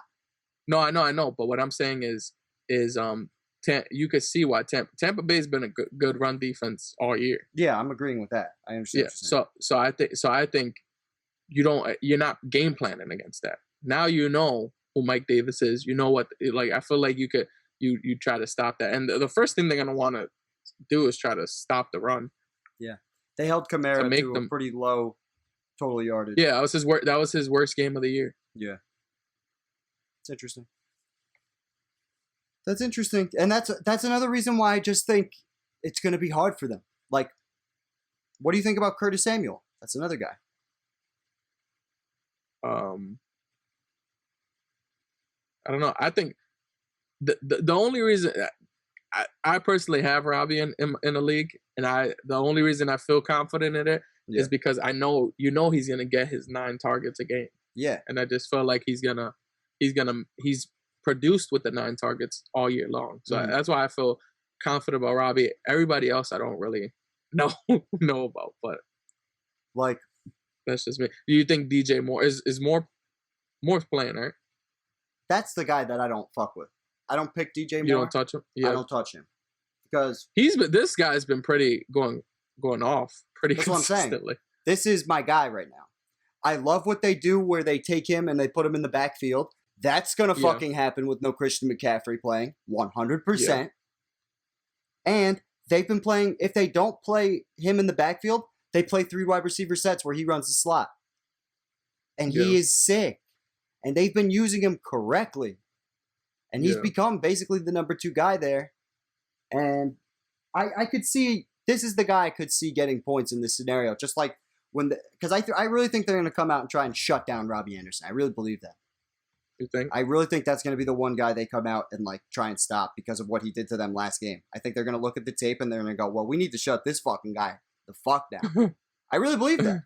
Because I'm just thinking about it as like a human being, like looking at film. I'm going, okay, 9 for 109 on 10 targets. We're not letting that shit happen again. Yeah. But even if he gives you the 9 for 63 like he did against the Chiefs, he's still giving you 15 points. No. I understand what you're saying about the floor. I don't know if he's going to get to those. I don't know if he's going to get 5 catches in this game. I've been wrong before, but I just don't. Okay. I could see them just keying it. I could see them making it an emphasis. You know what I mean? Yeah. Where we're taking him out because he's killed out. He's killed a lot. He's only got. This is the other thing. He's only got 1 touchdown in the year, and it was at the beginning of the year. Regression is coming. Positive regression. And he's going to find the end zone. It's like you mean, this is what happens. That's what I said. Positive regression. Like he's going to start this. It's just funny how you said it because you could have just said progression is coming, like regression is coming the other way. You know, so just I don't know why. I was just thinking about it differently. No, you're good. You're good. But I think your point is warranted. But I would be shocked if they don't key in on him, and that's what worries me. And that's why I'm struggling to play him. But I think Brady comes out and he has one of these type of games. Yeah. The 300, I think at least 303 for Brady this week. I really believe that. Because I think he's just going to come out and be like, can I still play? Because that's how bad he got his ass beat the other night. Yeah. For sure. And I think Gronk, even with all the guys, still got 6 targets. So he's involved now. Yeah. We're not going. Brady back to actually did a pretty good job at like spreading the ball around. Well, he's famous for that. Yeah, everybody got at least. I think everybody got 5 or more targets. Yeah, that's true. Which is good for fantasy, but it's also not good for fantasy because it caps people's ceilings. Yeah, but you pretty much just got a lot of wide receiver 2s. Yes, but it's fun for a stack perspective for DFS because if you pick the touchdowns right, you can get Brady with 3 or 4 touchdowns, and then you got if he gets 4 touchdowns and Gronk and Antonio Brown end up with 3 of them, you're sitting pretty. Yeah, you want to know what's and this is off topic with the fantasy, but can you believe most people think AB is the number 1 receiver on that team already? Yeah, like people think that AB is the number 1 receiver, and they also think that Chris Godwin is the worst receiver out of the 3. I'm so confused. I'm like, do you guys watch football? Like, the answer is no. Okay. The answer is no to that question. Do you guys watch football? The answer is no. Yeah, I was like, you have to be completely insane if you think Chris Godwin is the worst receiver. Here's the logic behind that, though. They think Mike Evans was the number 1 receiver all year long. That's because they literally are looking at it and going that, and also Godwin was hurt in the middle of the year, or in the middle of this stretch so far, and if you don't play, you don't get noticed, and also, I'm pretty sure Brady does not like Mike Evans. Based on body language. Yeah. Like I'm fairly confident in that. Yeah. And I think, no, I agree. And I think Mike Evans isn't really happy, to be honest. No, I agree with you. I think he's not happy at all. I'm just surprised at how people look at it. I'm like, how could you actively watch these games or call yourselves NFL like analyzers or whatever and say that this guy is the number one receiver on this team? Because he was the number one receiver 2 years ago. Yeah, I know. I'm like, even last year he wasn't the number one receiver. Exactly. And all preseason, I mean, like before like the season even started, they were always talking about Mike Evans, and I'm like, are we just do you guys? They never mentioned Chris Godwin, and then they were surprised at Chris Godwin in the very beginning of the year, and I'm like, did you guys miss the whole last year when he went absolutely insane? Yeah, he was not last year, but that's what I'm saying. Sometimes fantasy predicts things. Like I remember. The first time Aaron Jones... At the end of the day, it's productivity. Yeah. Like that's they're producing off what they're getting. I remember the first time Aaron Jones got a start for the Packers a few seasons ago. Mm-hmm. And I remember just the people on the broadcast, like Joe Buck and those guys, just being like, man, Aaron Jones seemingly coming out of nowhere and, coming out big. And it was just like, if you guys knew anything about fantasy football, you would have known that... Yeah. You know what I mean? And I'm not saying that it always goes that way, because obviously it doesn't. But fantasy can sometimes predict superstardom before other people are onto it. Yeah. And moral of the story, don't look at any of these shows. Unless you're looking at the fantasy shows or like the Matt Berry, like... you're watching our show, Fantasy Football. Yeah, exactly. Yeah, don't look at any of these other shows on TV and expect to like get fantasy knowledge from them, because they don't know shit of what they're talking about. True. Usually. Very true. But let's move on. We've got a lot more games to cover because this afternoon window is beautiful.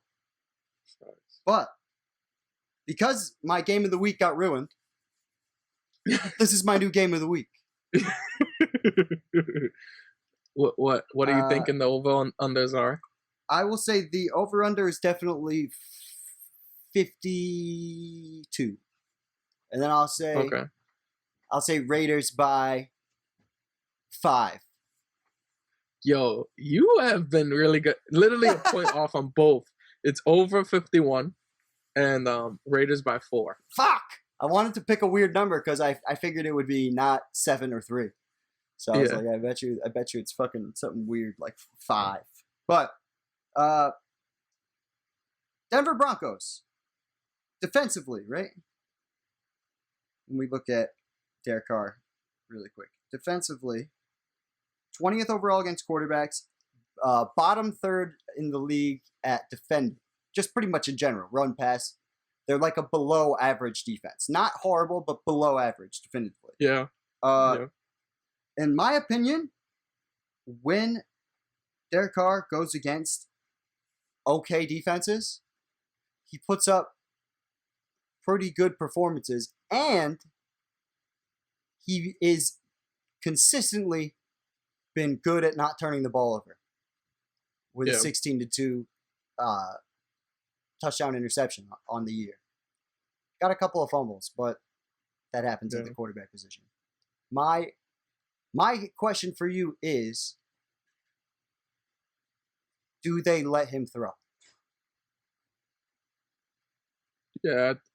Have they played? They haven't played Denver this year yet. No, they have not. Let's look at... We can go... Hold on. Hold that thought. His history? Yeah, hold that thought. Derek Carr. His last games. This is last season right here. These last 2 games here. Dude.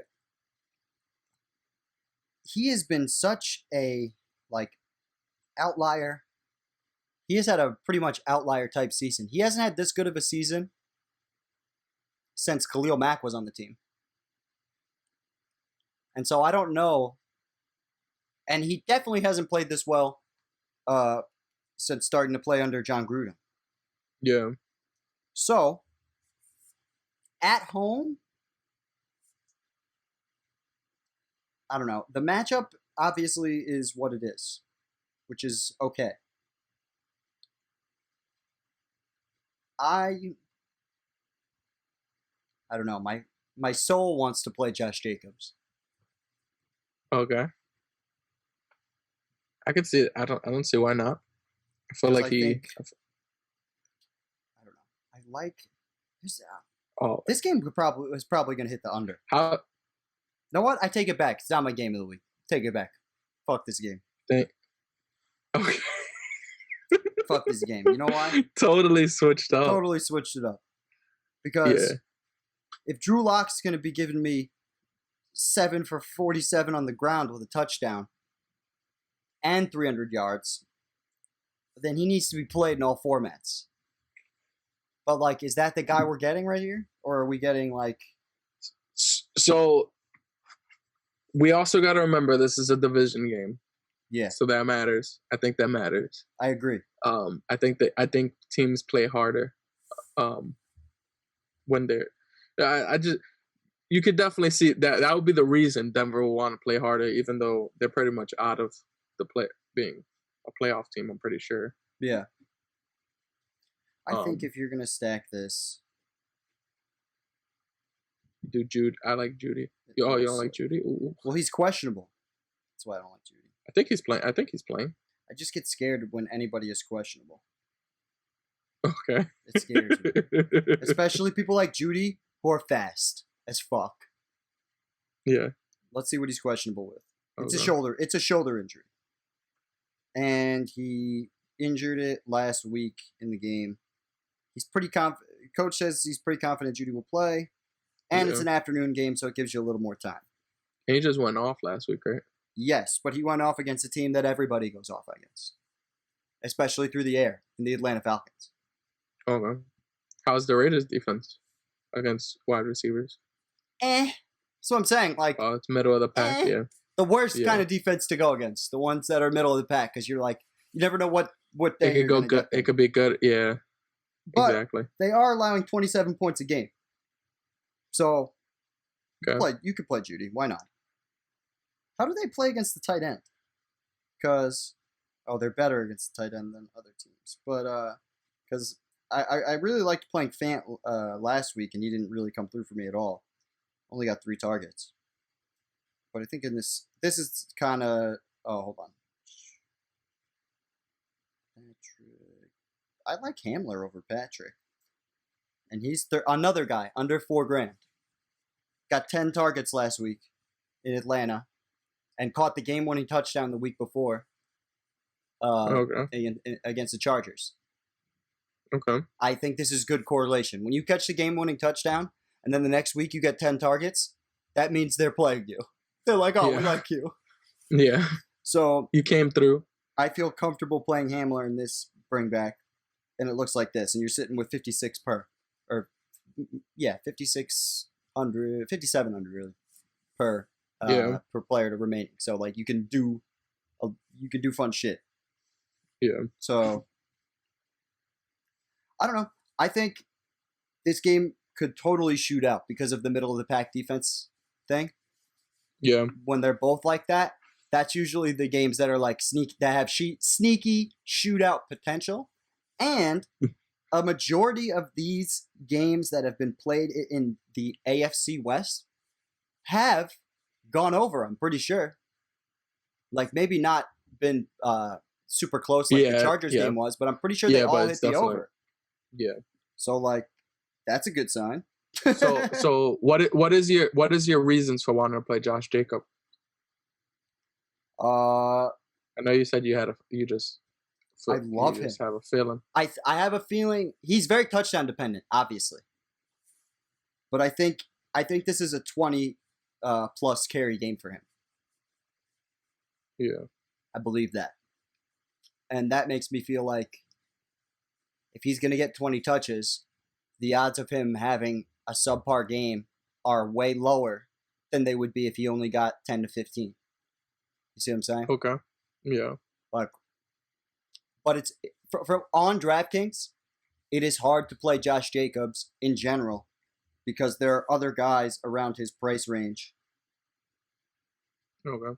How do you feel about Melvin Gordon? Ugh. This all scares me. because I saw this awesome tweet. Hold on, let me pull this up. So this is the tweet that I saw that really got to me about when thinking about Melvin Gordon. So these are all. This guy took all the running back usage from weeks 1 through 6 and compared it to weeks 7 to 9. And these are the running backs who have gained touches in the last few weeks: Kareem Hunt, David Montgomery, Swift, Dalvin Cook, obviously, and James Robinson, right? And here are the running backs who lost the most touches. Ronald Jones at 8.7 per game, which that's what scares me about that Tampa Bay situation is his lack of production over the last month. Jonathan Taylor at -7, David Johnson at -6.5, Derrick Henry at -6, pretty much, and then Melvin Gordon. He lost an incredible amount of touches when you compare this week to the last week, or this month to last month. Like, one game with single-digit carries to multiple, like more than one, and now it's 2 games in a row. Melvin Gordon, even when he played for the Chargers, is a volume running back. Okay. Needs the volume similar to Josh Jacobs. If Josh Jacobs had a Phillip Lindsay on his team, he'd be completely unplayable. Okay. Gotcha. When you have a guy that's eating at your workload that's actually good and can get 83 yards and a touchdown on 6 attempts, like, it makes you want to want to give them more. Yeah. So that's the tough situation with that. And for me, as I say a lot, that's a stay away then. Yeah. Because you can never predict who's going to get the work, and the odds of them being a top 5 running back on the week are very slim. Yeah, I can see that. Does that answer your question, though? Yeah, that definitely answers the question. Do you like any of the defenses, or not in this game? Not in this game, I don't. We still got a couple more games that have defenses I do like, but not in this one. Which is why I think the odds of it hitting the over might be higher than I think. Especially with Denver going to Las Vegas. If it was at Denver, maybe you could talk me into Denver's defense. Yeah. But I now in Vegas they got a nice new stadium there. It could be a track meet. I could see that happening. There's a universe where the 30-30 game happens. Yeah. You know what I mean? So sneaky shootout game. All right. Buffalo. Heading across country to play the Buffalo Bills. This was the only over-under that I was paying attention to when we were looking at the Draftkings stuff earlier. All the other ones I really wasn't looking at. But this one's 56, right? 56, something like that? 56.5. That is fucking absurd. Is that the biggest? Yeah. Is that the highest of the year so far? Of the year, no. I think I've seen 58. Has there been 60 yet?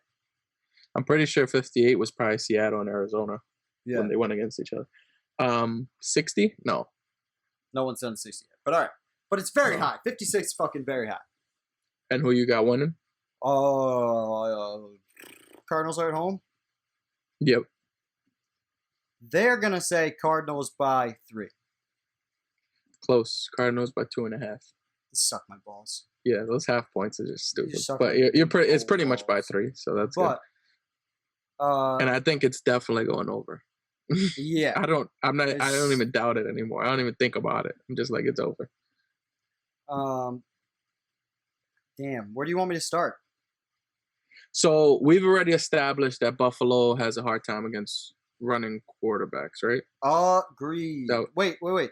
No. Was that Buffalo or was that we were looking at Miami last week?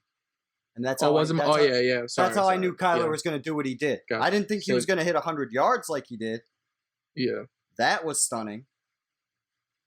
But I didn't know. I had a very strong hunch that he was going to do very well on the ground in that situation. Yeah. And he did. He hit 40 points. This is now the second straight game that he's hit the 40-point mark. Yeah. That's crazy. And insane. because of the rushing. Could we look at his? Could we look at all those games? See if he has. Okay, he got 48 one game, 40, but they didn't. They're still scoring their points. Okay, gotcha. Yeah, I was just curious to see if they have any games under 50. They have a few. They have a couple. They have a good amount of games. The Jets 50, and Dallas, actually. when they play bottom 5 teams, they seem to shut them down. Yeah. But Kyler Murray for me now is just you play him every week. Yeah, in terms of like play him every week. Cash and you can literally go wrong with him, and he's fairly easy to stack. Yeah, because you have the nuke, DeAndre Hopkins, who is coming off a 3-target game. That will change. Yeah, I'm positive. This might be the only 3-target game he has all season. Yeah. Does he play in the slot? No. So the way that Larry usually plays the slot for them, but what I was going to get to that, but what they do like to do with Hopkins is they hit him on the underneaths and the screen routes a lot, and they set up blockers for him, and that's why their offense feels very quick. Yeah. Because of how they operate, but Fitzgerald, 3,900. Getting targets every week, and especially as he realizes, oh, this is a fucking playoff team. They're going to need his consistency more and more, and I think this volume is going to either, the fact that he hasn't found the end zone yet is kind of surprising to me, because I know they look at him in the red zone. Yeah. But who they've been looking at the most in the red zone is this man right here, especially in the last month. He's got 5 touchdowns in the last 3 games. Yeah. And he's also got 5 touchdowns on 12 catches. Some of them have been bombs, though, haven't they? Yep. Absolutely insane. But the last 2 weeks, he's been getting decent target volume to justify having him. But not a guy who hits the 100-yard bonus a lot. Yeah. But I mean, for that price, if he could get you like 15, 20 points, that's pretty good. I think if they're going to attack the middle of the field, I think the move is, if you think they're going to attack the middle of the field, you go Kyler, you go Hopkins, and then you roll the dice here. Edmonds. Okay. I told you about the 25 for 70, right? Yeah. We talked about that earlier. If he gets 25 attempts again, he's not getting 70 yards. He can play. This guy can play. Buffalo is bad against the run. Way worse against the run than they are against the pass in comparison. Yeah. And Drake, I'm pretty sure, will not be playing this week again. Almost positive. He's questionable, but he'll be a game time decision. So just to fuck with everybody's head. Actually, you know what? It's story time here on Apex Greatness. I'm gonna tell a story. Oh yeah, I think So last year, 2 years ago, the Arizona Cardinals traveled to play the New York Giants. Mm-hmm. And they told everybody that David Johnson would be a game time decision. Kind of like what we're seeing right here. Yeah. Then they told everybody that David Johnson was going to play. So nobody played Chase Edmonds.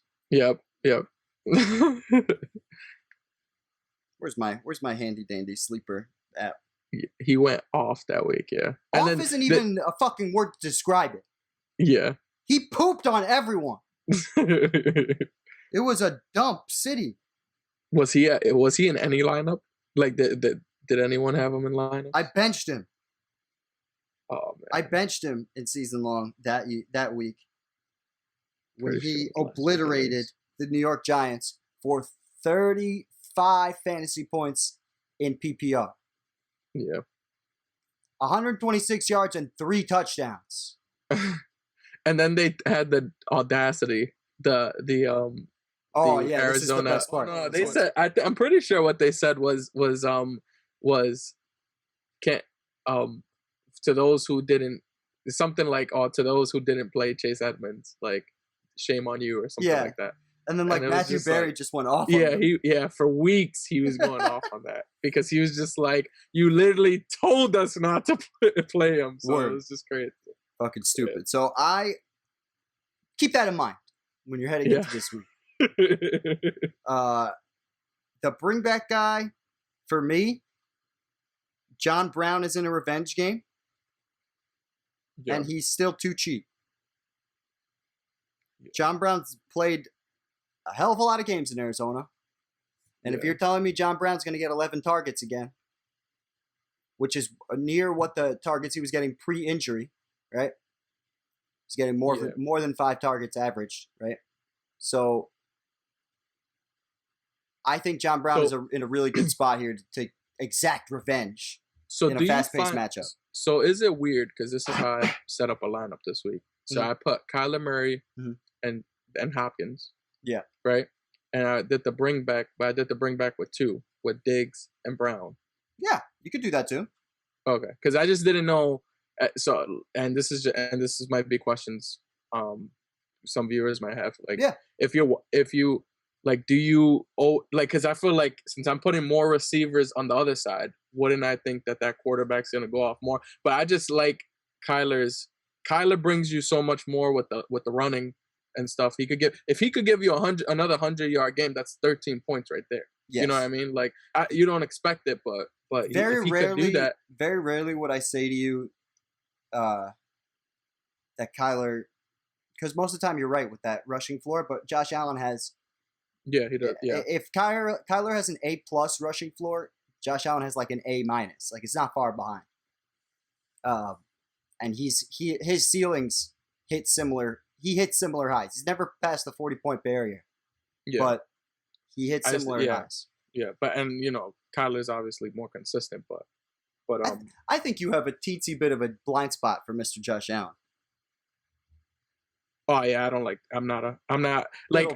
I think he's like a middle of the pack quarterback. I don't think he's as great as everybody else thinks he is. I think he's probably like the 11th best quarterback in the league to me. His accuracy has gotten better, especially in comparison to last year.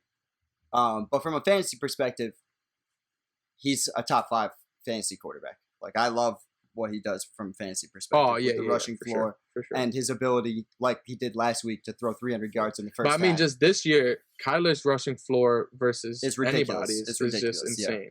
So that's the only that's what I think. If it wasn't Kyler, if it was I don't know, you would have given me any other quarterback, I probably would have looked to go with Josh Allen in that case too. But it's just Kyler has been playing so well. Yeah, these last couple of weeks, it's just like you can't stop riding the high hand. I'm in total agreement with that. It's just once you so you did it like this, right? Kyler like that. Yeah, you just got to pay down at running back to make that happen. And then we found some value plays at other spots. But you remember what I said with the actually, you know what? I'll pull this up for the audience. Do you remember what I said with the Christian McCaffrey, Pat Mahomes thing, that it was going to be really hard to do? Yeah. So I tried my hardest to obviously get it, and I succeeded. Yeah. But this is why something like that, it might be the direction you want to go towards, especially when you can get value. So this lineup, I just put $5 on it. It was just an early window lineup. I almost hit the 200-point mark. And I'm not doing this to show off and go, I hit 200 points and you guys suck. I'm doing this because I want to show how I did this. The only way to do this, because of the salaries of Mahomes, who was $8,000, as Kyler is $8,000, right? And Tyreek Hill, who was over $7,000, which Hopkins is over $7,000. You know what I mean? Yeah. And then you got Christian McCaffrey coming back. Like, all these guys were expensive. The only way to do it is to find guys underneath that $4,000 range that you think is going to be able to hit the 10-point barrier at least, right? Yeah. Like, that's why I keep talking about Wayne Gallman. Even though Wayne Gallman only got me 15 points, in this lineup where everybody was already fucking smashing, that 15 points helped me out a lot. You know what I mean? Yeah. I just what wanted. I'm surprised about is they didn't get the fire emoji with or the fire sign when he scored 15 points and he's probably like $4,500. Yeah, he was exactly 4,500. Oh yeah, so that's weird to me that he wouldn't get the fire. I guess I don't know how that fire stuff works. I think if he would have gotten 16, I think he would have had it. Oh, that's weird. Yeah, because Gabriel Davis had it at like 9 points. Yeah, but I just wanted to show that to the people who are watching the show. How you can work around that and stuff. Because it's important that you get the players that you think are going to go off in these stacks, and then fill around them with value you feel has a chance to be like a regular play, if that makes sense. Yeah. That's how I've become the most successful with the lineups. Yeah. But let's move on. The Chargers going across the country to take on the Miami Dolphins, who have been on fuego the last few weeks, especially defensively. Yeah. So, what do you got for the over-unders on this one? I'll say under. Let's say over under 48, and then okay, I'll say Dolphins by 3 or 2.5. 2.5, because fuck them. Okay, so it's Dolphins by 1.5. Fuck. And the over under is 48.5. Oh! That was bullshit. Insane. Come on with this. You're pretty good at this, though. I'm trying to get it closer. I'm trying to get as close as I can. You got to start using the half points. Yeah, right? I'm getting screwed. But this is a sneaky game. I can't believe that I can't believe that Dolphins are even it's even that close. Like I feel like Dolphins have the formula of whooping this team if they talk to me. Because I don't know if they really have unleashed Tua yet. And I think they're slowly giving him parts of the playbook as the weeks keep on going. Yeah. And I feel like they're almost babying him a little. When I just think they should just let him loose. I feel like there's no reason not to. He didn't start throwing until the end. But to be fair, not that he throws like Lamar Jackson, because he throws better than Lamar Jackson when he came out. But they did the same thing with Lamar in his rookie season, if you remember. Yeah. Where when we spoke, they let him do nothing. I think his future is more like a Drew Brees-ish kind of future, where he has the high completion. He's not as much of a runner, and he's not going to be. I think he's going to be afraid to run. You think he ran the ball 7 times? Yeah, I just think with the hip, because he had a really bad hip injury, and he's been saying the first week he played, he said that he was he said he felt like he was running in quicksand, and then this week he said that he doesn't feel like he's gonna get back to he'll be back to where he used to be. He said he doesn't think he'll be able to get back to where he used to be. Yeah, he said I don't think I'll be the same as before. So pretty, but I think I look at it as I think he's talking more towards the running than throwing, because his throwing, he's gonna be a very accurate passer, and he's not like a gunslinger or anything like that. He's very similar, and I think as his career goes on, you'll see the comparisons to Drew Brees. Yeah, for sure. So you're in on it. But I think they should let him sling it. Do you think they're going to? Yeah, I think they should, because look at what happened. They would have lost that game if they wouldn't have let him play. Yeah, but they waited till the fourth quarter. Yeah, to really let him swing. Wasn't it like a 10 point? He came back from 10 points down. I think. I don't remember. I in my head they were up. Who? The Dolphins, because they got the defensive touchdown to start the game. So they would have had 24 points going into it. Was 24-30. They were down a touchdown. Yeah. Well, that's what this says right here. It's the same thing, because you could see that when the third and the fourth quarter start. Yeah. They were down. They scored a touchdown in the middle. Yeah, but he didn't. What do you call it? He didn't.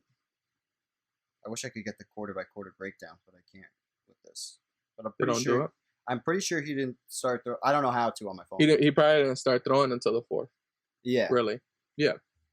That was all that I heard. That's the whole thing. Is like you give that quarterback some well, for one, it gives confidence in the quarterback and in the head coach, right? Because like you said, all right, we need you to throw it, and in order to get this win, and he threw it and got the win. You know what I mean? So like I feel like you should I don't see why you shouldn't hold back what isn't he the number 1, number 2 pick, something like that? Like what pick was it? Yeah, like you gotta just let him loose. What I think is, I think the Chargers traded away their defensive players and they're going across the country. Yeah, and that's the main thing. Yeah. The real question is, once again, as it's asked every single week, how real is Justin Herbert? I feel like I find myself asking this question every single week. Because if the answer is real, then this is a fucking shootout. Yeah, because he went against the Saints in Tampa Bay, and even the Chiefs. I mean, the Chiefs is the second week. It wasn't really, but that's his first start. Yeah, it was against the Chiefs, and it was a freak. It was also like he didn't know he was going to start. Yeah, he didn't know, and the Chiefs didn't game plan for him. So what? But like the next two, the Tampa Bay and doing that against those two teams back to back on the road. Yeah. So I think that definitely matters. So he very well could go off on Miami, but the whole thing is Miami just they've been so elite this year. Like I'm not disagreeing with you, especially in the last month. Their defense has been phenomenal.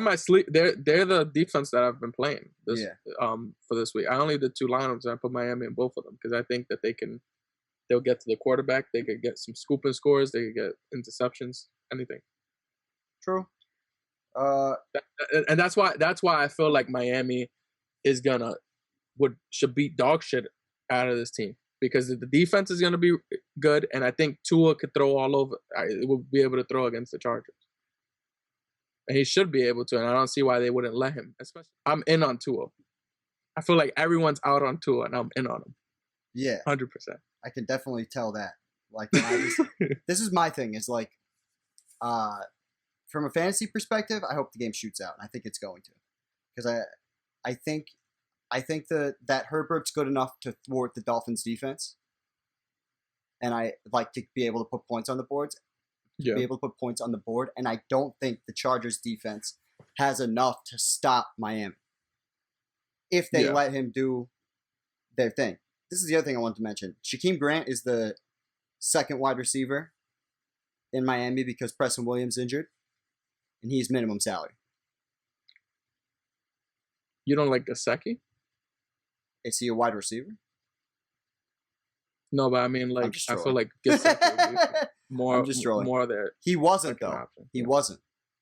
He only got 4 targets, and Grant, coming in as a backup, got 5. Okay. And Gesicki did have that touchdown, or the touchdown called back, because he got it thrown to him in the end zone. But if I was going to pick, just due to pricing, I would play Grant before I played Gesicki. Okay. Just to save the money. Okay.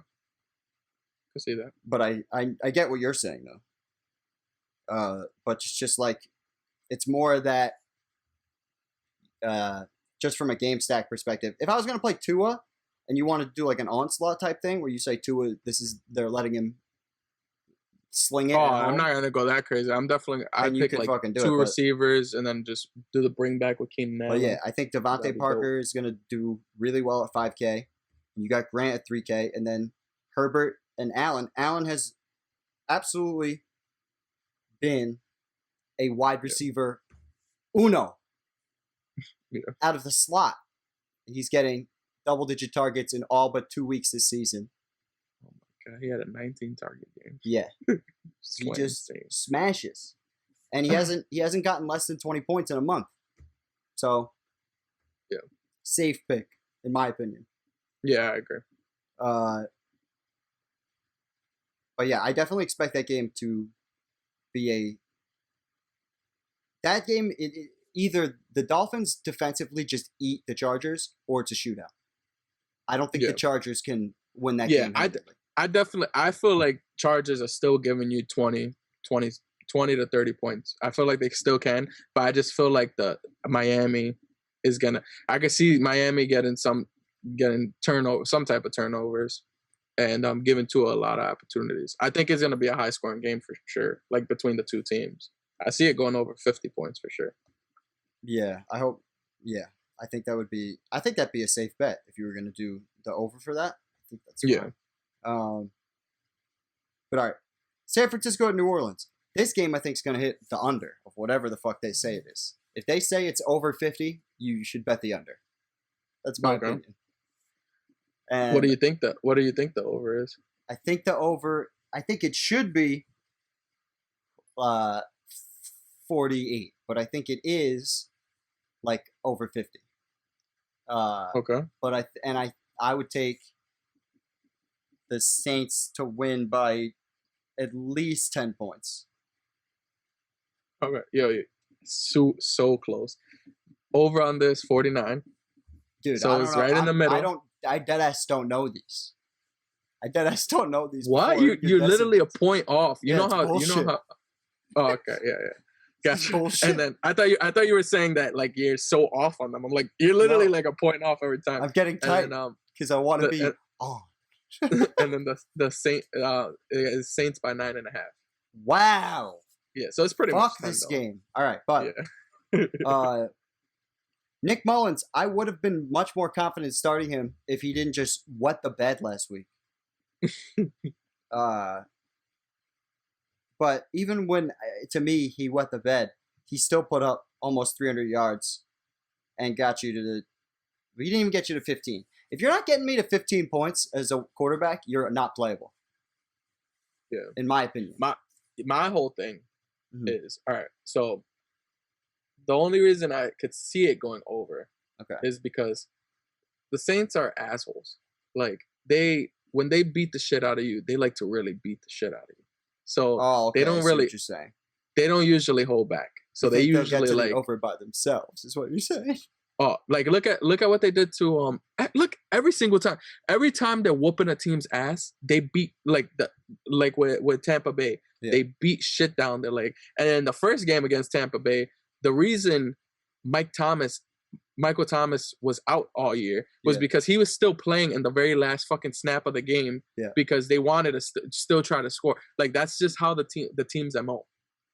Yeah. And I think if San Francisco could get you to 15 points, I think it will go over because I see the Saints giving you at least 35.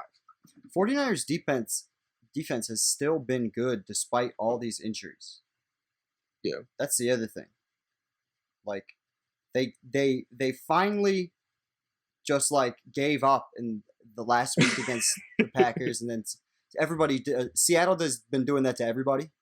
But look, before that, they were like relatively productive on the defensive end in most of these games, and if they've just pulled up and given up on the year, then this is what I want. I want to do this. I love and if you remember the following. Hold on. This, and this, and that's it. I'm good. You're finished. No bring back. Oh, you're gonna do? No, I don't know, man. That's the move. Sanders too. If you think Breeze is gonna do what he did yesterday or last week with 4 touchdowns, and this is the other thing, Breeze hasn't hit the bonus that often. Because he's just been dinking and dunking. Yeah. So, but if he is gonna hit, he also has Michael Thomas all year. So if he is gonna hit the bonus and get multiple touchdowns, this is realistic. Yeah, it is. It's realistic because as soon as you start shading coverage to Thomas, then Sanders is going to get wide open. And I think Breeze likes Sanders a lot more now than he did to start the year. He's had a couple of big games. And yes, Michael Thomas has not played, but I really think even in this game against Tampa Bay where Michael Thomas did play, he still got in the end zone. So Sanders is still viable. The only issue for me with Drew Brees is I feel like he doesn't move the ball around that much. Like historically, it's just Kamara and Thomas. Like he doesn't. There's usually a third guy in there. There is. It's not. Cook it's not as usually consistent. is Jared Cook. But like, let me think. If like Ted Ginn was usually the guy when I first started really getting into fantasy a few years back. Yeah. So I've only been. I'm talking always since 2018. Guy. Yeah. For me, it's always from when I started, because I only know from when I started really playing, and from 2018 and on, that's what I've noticed consistently. Breeze is known for having a high completion percentage, right? Yeah. Much like, not like Brady, where Brady really spreads the ball around, but Breeze does get the ball to a lot of different receivers often. But I think this is one of the first times we're going to see this New Orleans team with all their weapons. And the last time we saw that was last week, and they fucked everybody, and they destroyed. Yeah. So I don't see why that doesn't happen. And Michael Thomas has got to get back off. I really like Michael Thomas this week in this matchup. Yeah. Because this is the week where he puts it back together and gets his season back on track. Yeah. Okay. And Saints defense, I think, is going to be chalk because of their performance last week and the fact that they're going against Mullins this week at home. Yeah. But I don't like that as much as I like playing the Bucs D or even the Giants D against Philadelphia. There's a couple other defenses I like a little more than that. Yeah. But I see a lot of people going to the Saints, like gravitating that way because Mullins got his ass beat last time. Niners are giving up. You know what I mean? Yeah. Yeah. So if you want to bring this back with somebody, bring it back with Ayuk. It's really the only guy I'd feel confident with. Jordan Reed is cheap, but like scary. Yeah. But yeah, Ayuk's going to be the number one guy. Can't play Richie James again, unfortunately. Although that was fun in the showdown last week, where he had. Oh, did you play him? Yeah, I played him. He had 9 for 184. I didn't have him in the captain. I wish, but didn't exactly expect 9 for 184 and a touchdown. Straight up Devontae Adams numbers. But he went insane. But that's where I go. Everybody's waiver. But when we talk about the chalk, here's every week's chalk game. Yeah, Seattle's just always going to be on everybody's mind. The over for this is probably 55. And I think they'll say Seahawks by 2.5. All right, so it's the over is 54.5. I should just know to guess. This is the first time I think you guessed the wrong team. It was the Rams by 1.5. Fuck. It's because they're at home. Yeah, and I think they're banking on the Seahawks. I mean the Rams defense is gonna probably be better than the Seahawks defense, and I think the Rams can score a lot. Yeah, no, well, of course, but and I think they're just going to be able to score a ton of points on the Seattle and be able to at least get a stop or two on Russ. So I'm perplexed. More than a stop or two. I'm completely perplexed by Seattle. Here's two teams that can't get out of their own way on each side of the ball. You have the Rams who can't get out of their own way on offense. They played the same way for multiple years, and the film is out on them. Definitively. Yeah. So if you have a team like the Dolphins who can, watch film, you're going to be in trouble if you are the Rams. However, the Seahawks can't get out of their way on defense. They have a coach in Pete Carroll who came out last week and said, I don't understand. We really thought the Bills were going to run it down our throats. We really didn't expect them to not run when they have the worst passing defense by a country mile. Yeah. Yeah. All right. So to go back to that, do you not? The only reason I could see kind of where he's coming from, because he probably is looking at it as you're not going to want to go toe to toe with Russell Wilson. That's what he's thinking. He's like, you're not going to want to just try to have a shootout with us because that's where we get the advantage. This would be should be true. Point. This should be a really fair point, and I understand your logic, but the problem with that is they've never stopped anybody all season. Not one person. They haven't stopped anybody through the air. They haven't had one successful game where they stopped a pass catcher. All you have to do as the head coach of the team is to use your fucking eyes. That's all you have to do. Yeah, and that's what's staggering to me. Yeah, I'm just looking at it from where his perspective is. His perspective is idiotic. That's what I'm saying. I'm saying his perspective is asinine. And I cannot believe he said that with cameras on him. That is crazy. I didn't know that they were going to throw it. I knew they were going to throw it. And I'm sitting on my couch. Like, that's what gets me mad about that. I'm sitting on my fucking couch, and they're talking about... Yeah, to not know that... Like, I definitely thought they were going to, like, throw the ball for sure. I mean, maybe not go as crazy, because obviously I didn't think they were going to go as crazy. Well, yeah, we talked about it. We talked about it last week. I said it last week, though. I told you, I was like, they're going to unleash. Allen's capable of it, and he had 300 yards in the first half. Yeah. So... I feel confident playing Jared Goff this week for those reasons. Yeah. Jared Goff just threw the ball 61 times and is coming off a bye week where they got trounced against Miami. I love Sean McVay after a bye week. I love the idea of that. Okay. And this is a big game for them, too. Yes, it is. Any in-division game in the NFC West is huge. Yeah, this is going to fuck Seattle if they lose. So who's your bring back? Because I have a specific... Okay, all right, we already agree. Oh, no, wait, maybe we're not. Oh, okay, yes, we agree 100%. Yes.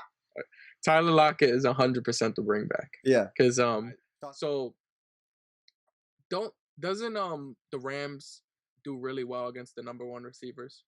Well, since they got Ramsey, yeah. Yeah. So, and I think from the history of Lockett doing well against them, and then also, Metcalf is probably going to get locked down. I think he's going to be definitely the main target. So he didn't have an explosion game against them last year because these. Oh, wasn't that last year? Maybe it was the year before. But he's been catching lots of touchdowns. He's been consistent against them.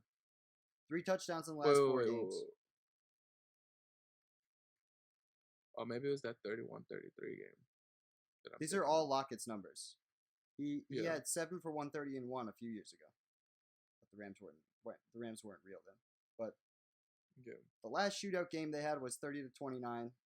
The first game they played against each other last year. And this is the other thing that I think is important to note. Sometimes you can look back at the games from a division standpoint and get a good perspective for what they're going to do. However, the defenses on both sides of the ball have changed dramatically since then. Yeah.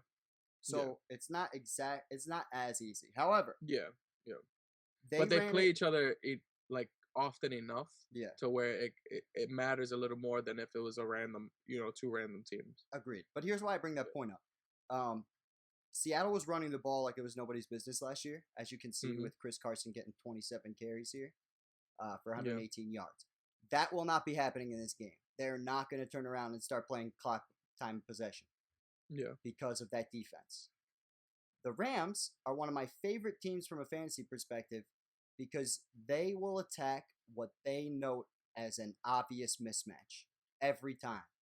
As you can see, Cooper Kupp with 17 targets here. And Gerald Everett, who was the tight end, because that's the way the Rams attack the middle of the field, is they get it to those guys. Yeah. Right? Now, they're going to take that and move it to the outside, because that's what Seattle sucked at by a mile this year, right? So I think that a guy like Robert Woods is in a complete smash.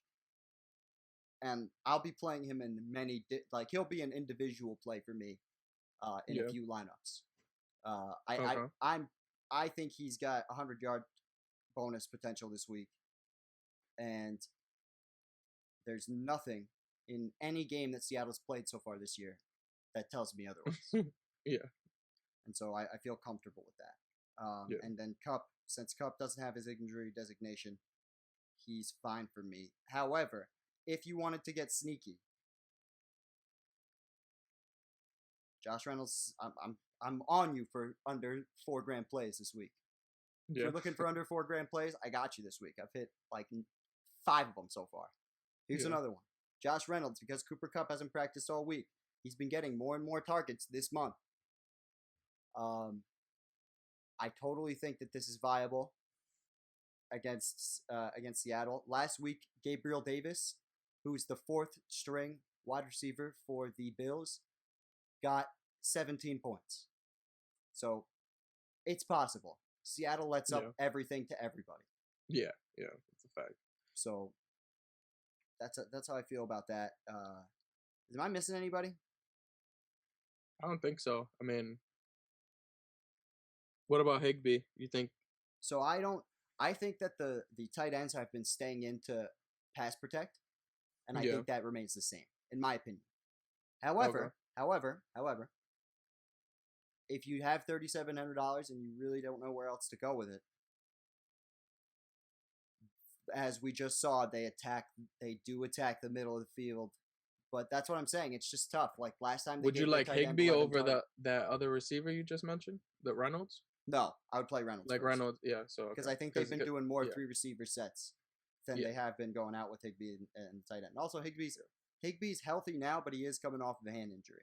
So there is that. Gotcha. Metcalf scares me. If he's motivated, there is no reason in any week that he can't get 100 yards and a fucking touchdown. Yeah. But I mean, it's just Jalen Ramsey is a man, and Jalen Ramsey is his size. So like,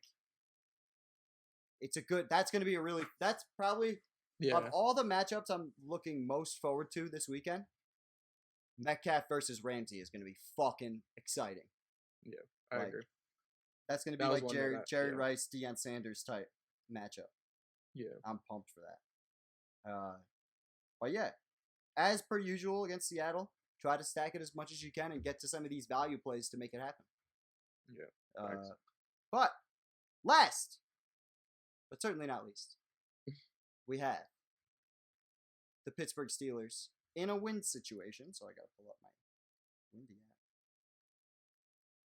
app. What are you thinking for the over-unders while you're doing that?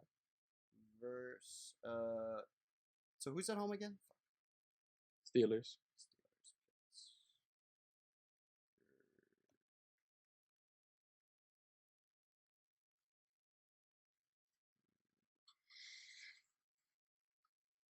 So when we go to Sunday, see, this isn't so bad. This is manageable. It's a little bit of green. It's a little bit more aggressive, and we are close to Cleveland here, but we're off of the water. You know what I mean? We're off of the water, which is up here. Yeah. You know what I mean? So you're seeing a little bit. There should be gusts of 48, but I actually don't think the wind is going to be nearly as much of a factor in this one. Yeah. Okay. As opposed to it is in Cleveland, where it's going to just rape their entire city. Pittsburgh, I don't think it's going to be as much of a factor. However, I think Vegas will say so. So I'll say they probably have it under because no Ben. So I'll say 44. Okay. And then I'll say Steelers by 7. So it's 45.5. Ah! And it is Steelers by 7. You finally got one of them. Steelers by 7. Yeah. And I think so. Is Ben not playing? I thought they took him off the COVID reserve. So this may be just because Ben. It may just be because it's a day. And it was earlier in the week. I thought. Yeah. Yeah. The expectation remains that Roethlisberger will come off the COVID-19 list Saturday. So tomorrow you'll know for sure. Okay. Yeah, but that's why I figured the over under. Yeah, you might as well bet the over on that because I think. Well, not even that. I was just gonna bet the Steelers to win by more than a touchdown. You think? I don't see why not. There's no reason that they shouldn't. But they also played down to their competition, so this is an excellent week to go James Conner. Yeah. Okay.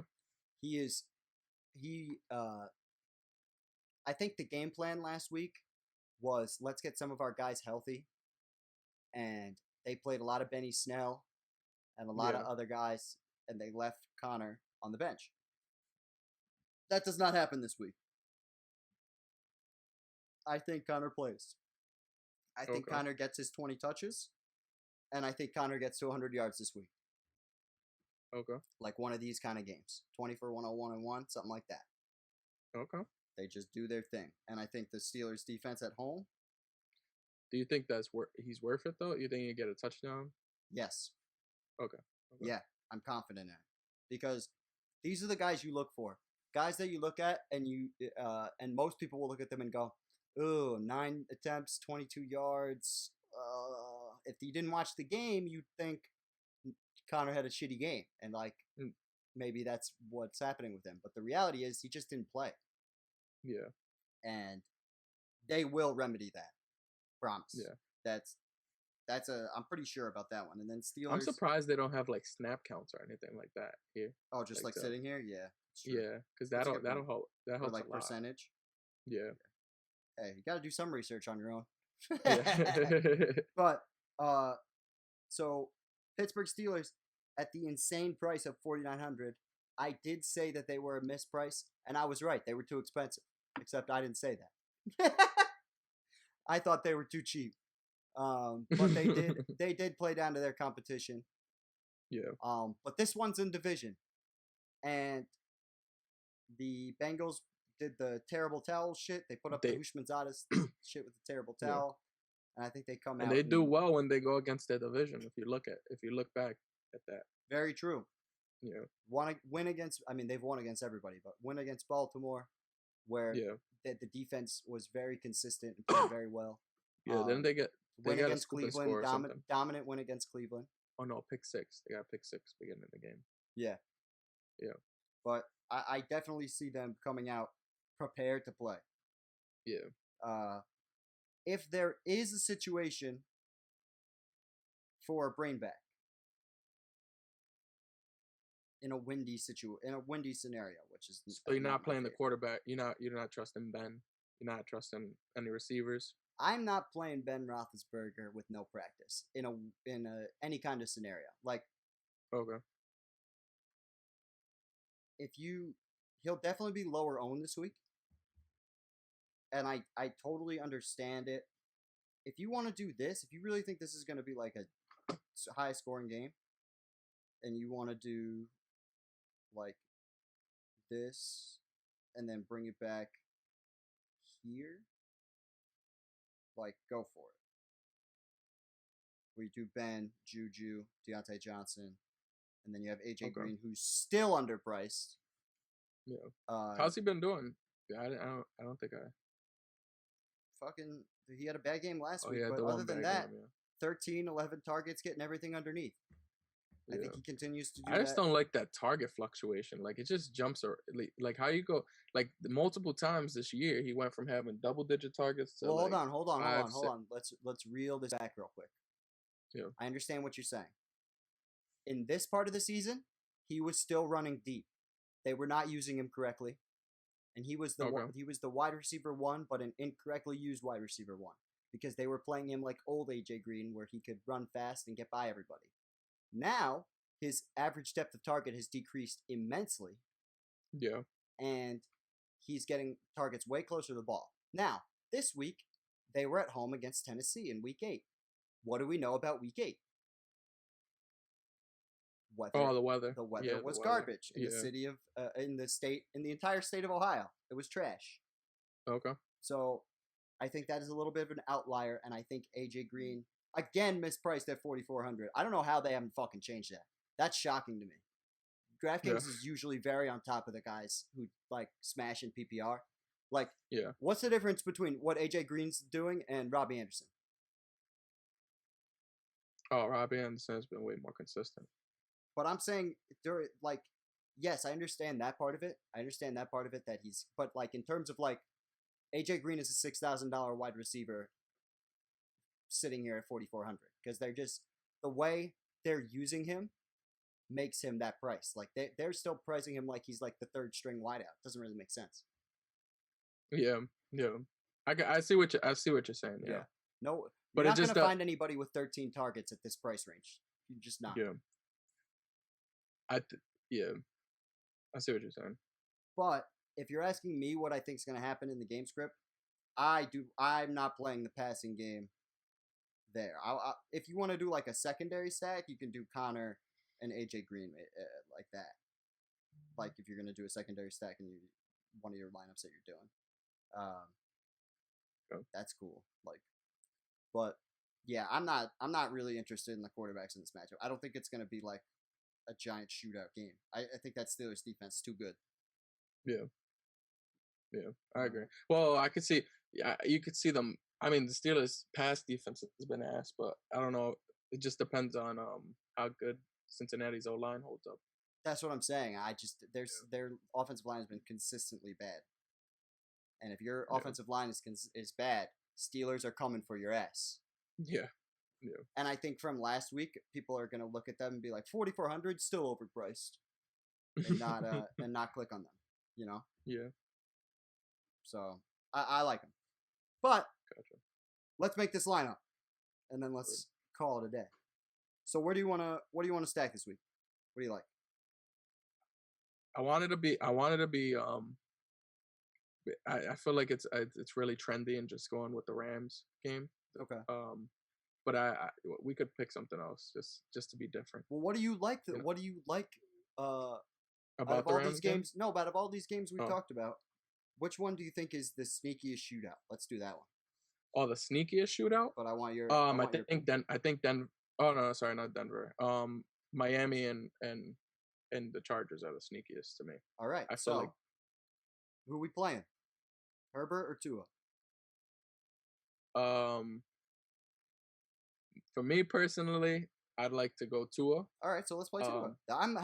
I am down to do whatever stack you want to do, and then I will fill around it because I want to see what we can. I was gonna go.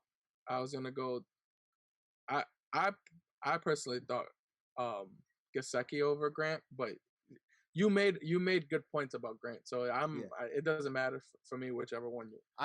Grant is cheaper.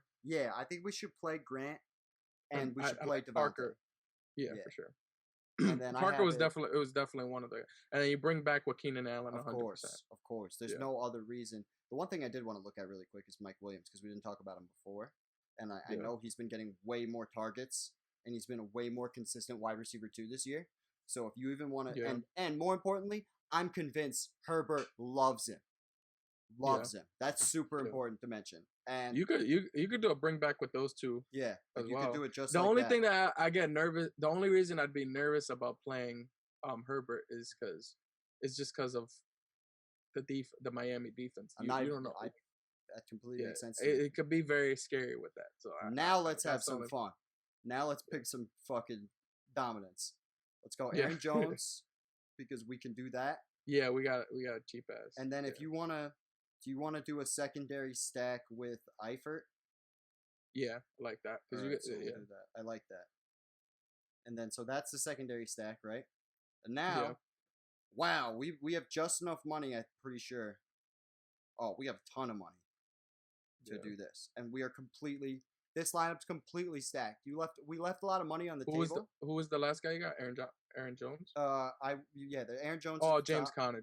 James Conner. Versus this and the Steelers defense for that stack. And we have 2,800 left over. So if there's anybody you want to upgrade, we can upgrade. So we can take the tight end. We can move up and get like Ingram, one of these guys. But this is why I was comfortable doing that stack because you can do some sexual things with the lineup. But I like Eifert there just because all right, so he's going to be extremely low owned. Yeah, and you had really good points about that. So we are underpriced on this lineup, but we can go with it. And this is something you mentioned before. Yeah, this is a good point to talk to the audience real quick. Yeah. Don't be fucking afraid if you see this number here, if the remaining salary, if you think your lineup is fire. Because a lot of times this week we're going to be seeing value that's going to bring our price number down. And we're going to use less salary than we ultimately need. So don't be afraid if you see this number and you're like, oh, I'm leaving money on the table. If you're happy with the fucking guys, just go with them. Yeah. Like, can't stress that enough. I am one of the biggest, I don't practice what I preach with that. I don't do it enough. And I think it's important that I mention it because I really think it's the key to winning tournaments like this. Is because like when you think about it, everybody's thinking like that. Everybody's thinking we got to fill up our salary, we got to hit that 50K, and you find that if you do have those kind of lineups, other people have them too. The odds of people leaving salary on the table, a lot less likely. Facts. One thing I was gonna mention was if you want, what we can do is take out Grant, take out Eifert, put Gesicki, and you could put Reynolds in instead if you like Reynolds more than, you know what I mean? Like since we have money to play with. I definitely don't hate that. Or I could do Rieger too, because I love Rieger this week. Yeah, but this goes again. But this is what I'm saying. So if you want to do this, you can do this too. But don't be afraid. I want to go to the last one because it proves a point. Yeah. No. I was gonna say the same. I was like, it goes against our point, so let's not do that. But that's true. Like there's but you give yourself so much options with doing those stacks. I agree. The way you are, and especially when you get sleeper, if you picking sleeper shootouts. And here's the other thing. Let's say the 1 o'clock guys we get pop. Let's say Aaron Jones gets like 35 points, and Eifert gets his touchdown. He gets like 15, right? Yeah. And you're like, oh man, I have $2,800. I should go for like a bigger boom guy. You'll have money left over, and you can late swap in the people at 4 o'clock. Like you can change it. And this week, I think that's going to be a critical move with all these games in the late window. Yeah, facts. So, without any further ado, we have Mr. Tua Tagovailoa. Don't ask me why I say his name 3 times. We have James Conner on the bounce back. We have Mr. Aaron Jones to smash the Jacksonville Jaguars. Keen Dog for our bring back. Jeremy Grant, Devontae Parker, hopefully catching bombs from Tua. We got Eifert here for a secondary stack with Aaron Jones. We have a Mike Williams, another bring back. So it's just a major game stack of that Chargers-Miami game with a third stack of the Steelers defense with Mr. James Conner. Dude, I love this. This is a professional lineup. Yeah. This lineup is fire. This lineup is fire, and we're really, think about it. We're really guessing on 3 things. We're guessing Steelers dominate the Bengals, right? Because that's what this game script dictates, right? Yeah. We're guessing shootout in Miami, right? Yeah. That's basically what this game script is. And then we're guessing a back and forth game here in Green Bay, right? Yeah. And it's really 3 things instead of these 8 or 9 choices we have here. Like you were saying at the beginning of the show with all the bets. Yeah. This is what you want to try to do when you build lineups. Stack. Telling you. Shit that works. Makes sense. Yeah. But for Apex Greatness, I'm Russell Broderick. That's Dario Albuquerque. And we are saying peace. Boosters.